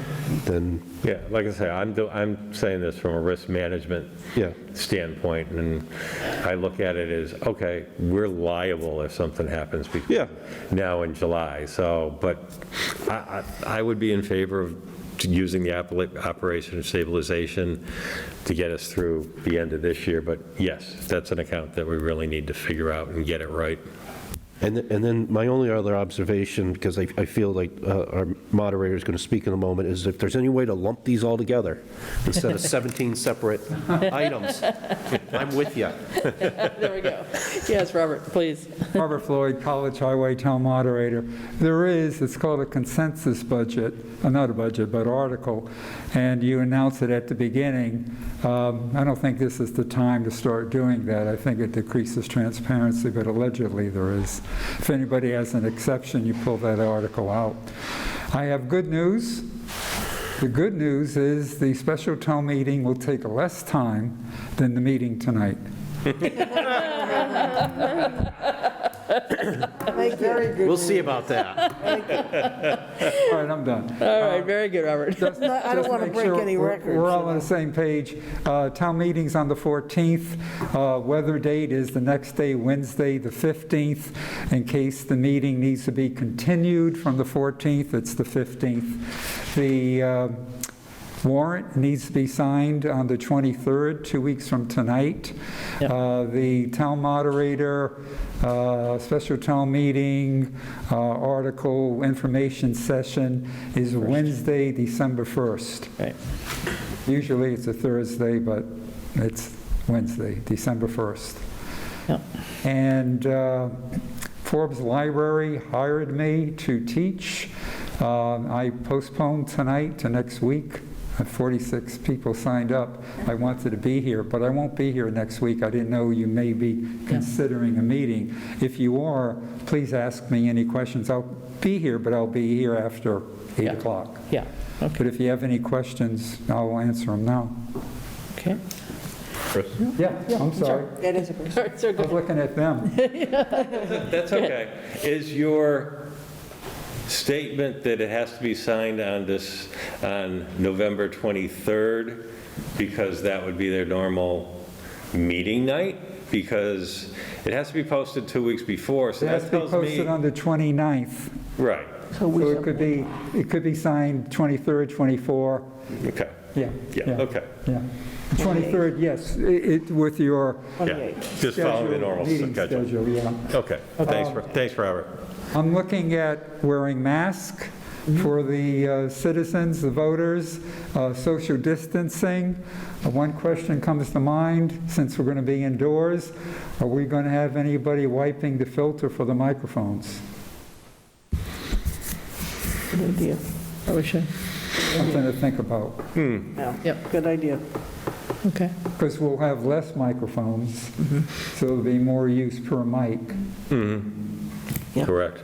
And I know we wanted to keep the number of articles down because of COVID, and that's good, but it isn't so much the amount of the articles, the number of the articles, as if any are controversial. Right. Correct. They can easily take 25 minutes or half hour. Yeah. Okay. Great. Very good. Good point. I hadn't thought of that one. Thank you. Cheers. Yep. Teamwork. Yeah. And is Easthampton Media on board? They now have a new director that started Monday, but only because I know I read the article online, haven't heard anything from them. So I'll reach out to them. Okay. Okay. And just in terms of spacing, while we're talking about it, do we envision chairs farther apart or seating every other person, or? I think They don't since they're have going to be benches, They're benches, yeah. that it would be somewhat of the Arna system. You sit there, I'll sit here with someone, and then, or we could mark them. Yes. But if somebody comes as a couple, then the marking is off base, so that's something we have to coordinate. So the organizational committee has to sort of talk that through. And there's usually chairs in the back, right? It's the benches and then there's chairs set up. Chairs are in the back if you run out of, well, actually, no, we don't put chairs up. It's benches and then the bleachers on the side. Yeah. Just a reminder, which space are we talking about? I know we were talking about Norris Norris. Okay, Cafeteria, thank you right, for clarifying. I'm not envisioning the benches, but okay, I'll believe you. Okay, Yeah, they are, they're Basically what They're they... lunch tables. Yeah, they're lunch tables, basically folded, yeah. So, yeah, they're the equivalent of benches, they're not chairs. Gotcha, okay. We're going to miss the hawks flying overhead, but, Yeah, right. all right, thank you. All right, thanks, Thank you, Robert. Robert. Appreciate it. Yep, thank you. Okay, so with all this said, while we're on this, what are we thinking? We've got to get, obviously, some decision on these, and these have got to get to the town council for final wording and approval, and back to us in time. So what are we recommending? Do we need to have a meeting just to focus on these in between time before the 23rd? Do we need a meeting next week on these? Probably, if that's the case, I would say yes. Will they be ready by next Tuesday? Or make it later By in the what? week? Or at least, I mean, are you thinking about asking the fire chief to come? Oh, absolutely, after the next conversation tonight. Yeah, Okay. I guess let's plan on next Tuesday then. so that would be the 16th? Yep. Can people make it? Yeah, I can. And how about this, and just let me know if you're available or not, because if you're not, we really only need a quorum of 3 of you, but the bids for the sidewalk are due back on Thursday, the 18th. So if you're all available the 18th, we could do that and this. If you're not all available on the 18th, we can do the 16th for this. And if 3 of you are available on the 18th, we can do the bid opening. The 18th is the public meeting of the Housing Authority at 6:30, right? or 6 or 6:30. So unless we met earlier on the 18th, I guess I could. Well, then stick with the 16th, and we'll see if 3 of you are available at like 5 o'clock on the Thursday just to do the bid opening. Does that It's fine with me. work for anybody? Is that okay? I mean, That would be okay with me. all right, let's do that, because I think I would like to not interfere with the Housing Authority's public meeting too, so. Yeah. To the extent we can do that, let's go for the 16th for our select board meeting, and then Is that 6 o'clock? at 6 o'clock, yeah. And then, The 18th at 5. 18th at 5 o'clock for the bid opening for the other Yeah. thing. Okay, sounds good. Thank you. So as far as questions that I have, other than what I've already stated about fire, the dump truck borrowing of $261,000, assume that that's a valid price. There might need to be adjusted, whatever it is. But my questions are, what's our current debt load look like? What's expiring? Is this merely replacing something that's already in our debt schedule? Or is it going to add maybe only for the first 2 years and then something falls off? How long do we have to live with this consequence? Okay. Jen and I had started a debt schedule, so we'll finish it up Okay, that's for this. That would be helpful. Great. Very good. Okay. All right, I think we're just about toward the end. We've got a couple smaller things here. Is there any other business that can't wait until the 23rd? Yeah. Thanks, Jessica. Please. So are you not going to Say that in vote front of the microphone again, sir. on Bestow, 14 Jonathan Judd Circle? So are you not going to vote on the library's warrant? I mean, is that going as a package and you're not voting that tonight? We're not or- voting that separately tonight. Okay. Hadn't planned to. So you're going to have to wait another, On next Tuesday, we're going to vote on the articles for the When warrant. we've got the language for the article and things clearer, we're going to add all these things we've been discussing are possibilities for the warrant. The library one, I think we've talked about where we're going to find the money for it. So Okay. I think you can hear a level of approval. 97% approved. all right, because we need time for informational for the public, for that. Sure, So yeah. that's Yeah. why we waited tonight to see if that was going to be Right, approved. sorry. So, Yeah, okay. no, we will definitely vote on it for the next meeting. That will be our idea, would be to go through an approval of whatever's going to be on the warrant, okay? Okay. To clarify, what we discussed wasn't in its final form. So next week, we're discussing the final form of what would go on the town warrant, if that makes sense. What we had in front of us was an email with the information. It wasn't what is going to go on the warrant. Okay? This is our second time coming, so we just Yeah, want to, understood. Okay. It sounds like there's support for going on the warrant, though. Yeah. Thank you. Okay, thanks. Well, that's because we like seeing you, so. Thank you. Thanks a lot. All right. Okay, moving on, we don't have any signatures that I'm aware of offhand. No warrants either, huh? No warrants, no licenses or permits, no minutes to approve, just a couple of pending items. Just on the naming rights, there is the draft of the naming rights, naming of public buildings and public lands draft bylaw that Francine had circulated. I don't know what we wanted to do with that. We had talked about it last meeting about whether we wanted to do a bylaw or a policy, and I think we were kind of leaning toward a bylaw, but Whichever, yeah. is this something we want to have the bylaw committee look at in more detail? Is there, put this on the agenda for a quick discussion next week after you've had a chance to digest it? Yeah, I'd like to do that. Okay, all right, then let's be sure we, Our overall intent here is it or is it not to get this approved at the special town? Right, no. To have this bylaw approved by then? well, no, I would not put it on there Right. because of the Think so. controversial piece. yeah. Yeah. I think it's more just to get our understanding of where we want to go with it, and is it, what level of detail do we need, but the idea would be probably for the May town meeting, I would Yes. think, so we can make a decision on the request that we have before us from the family that had written to us. And in your reading, if you have any recommended changes, certainly let me know. Yeah, send them to Francine. So that, the version that we're looking at is as close to final as possible. And this was taken from another town. This was taken from another town. In Massachusetts? Yes. Okay.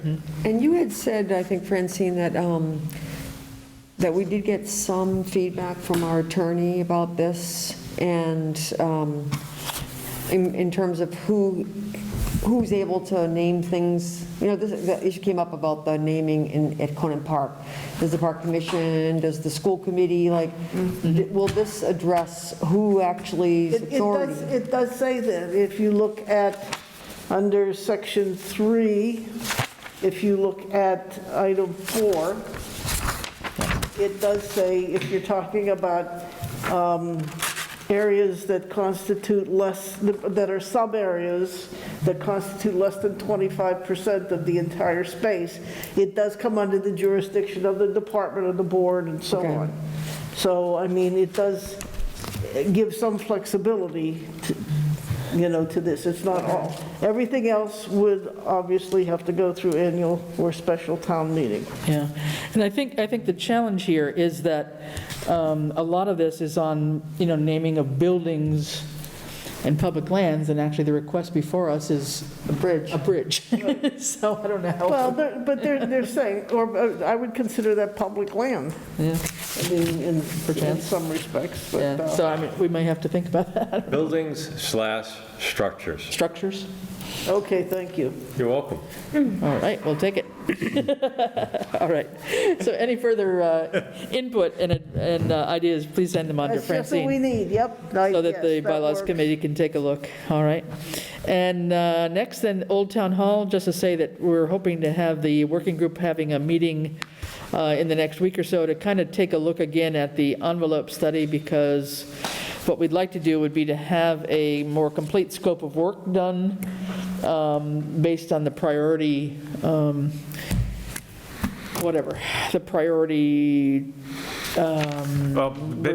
repairs, renovations that need doing, I guess, and we need to be clear on that so we could put it in there. Advise the Hill Associates what we're looking for. Is that right, Ed? Right, because basically they had broken it down into, shall we say, 3 categories done by years. Right. Then when I had reached out to Hill, I had kind of said, well, break it into 3 phases, and in my mind, it was the red phase, which is what they had said should be accomplished in the first 1 to 2 years. And then Chris brought it to my attention that, well, really the committee had kind of voted to look at it from the building from a top-down perspective, so really some of the things that were in what Hill Engineers said should be addressed in the first couple of years. There were some things in there that they didn't think really should be in phase one, and there were some things in, shall we say, the middle category, the yellow category, that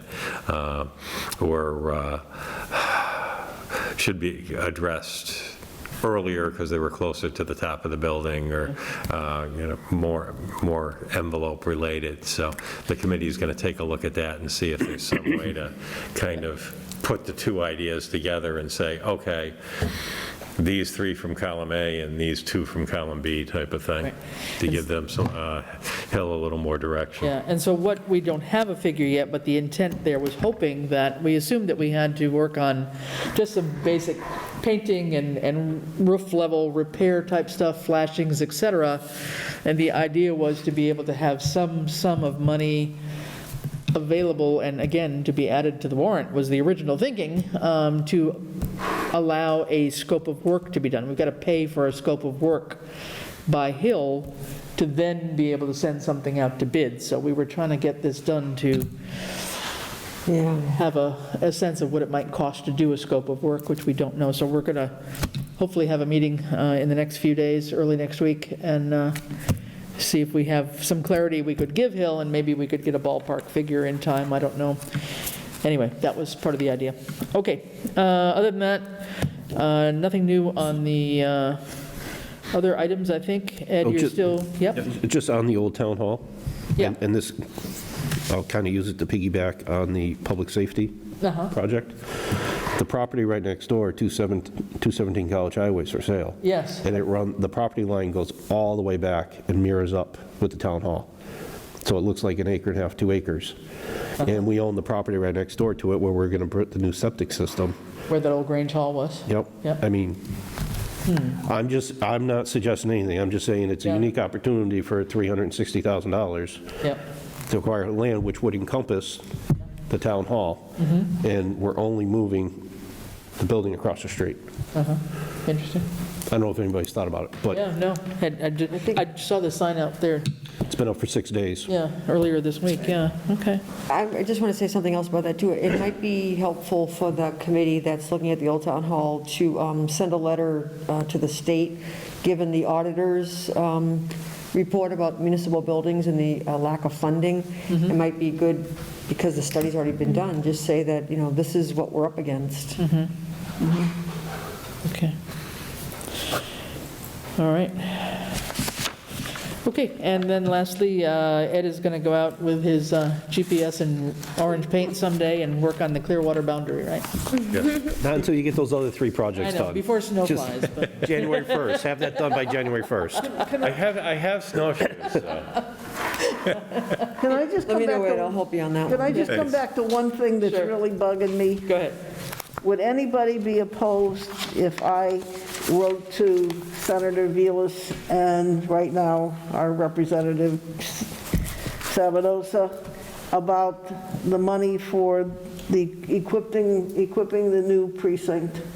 I think, Oh, yeah. I mean, asking Please them do. for like $8,000, this is an undue, unfunded mandate and unfair burden to us. So I can't just not ask. If you're okay I'll with definitely that. make a motion to have you send out To ask for $20,000 for the upgrade. Yeah, a letter on We're going to behalf have to of pay for the new staff that Southampton first Select year. Board. a letter on behalf of the Select Board, basically requesting funds for the expense by adding a precinct. Right. Sure. Yeah. Okay. That's a motion. Can I have a second? Second. All right, all in favor? Aye. Thank you. Good, all right. Can I have a thank you for motion doing to adjourn? I think we are done with the So agenda. moved. Second. All right, all in favor? Aye. Aye. All right, and it looks to me like about 10 o'clock. Thank you.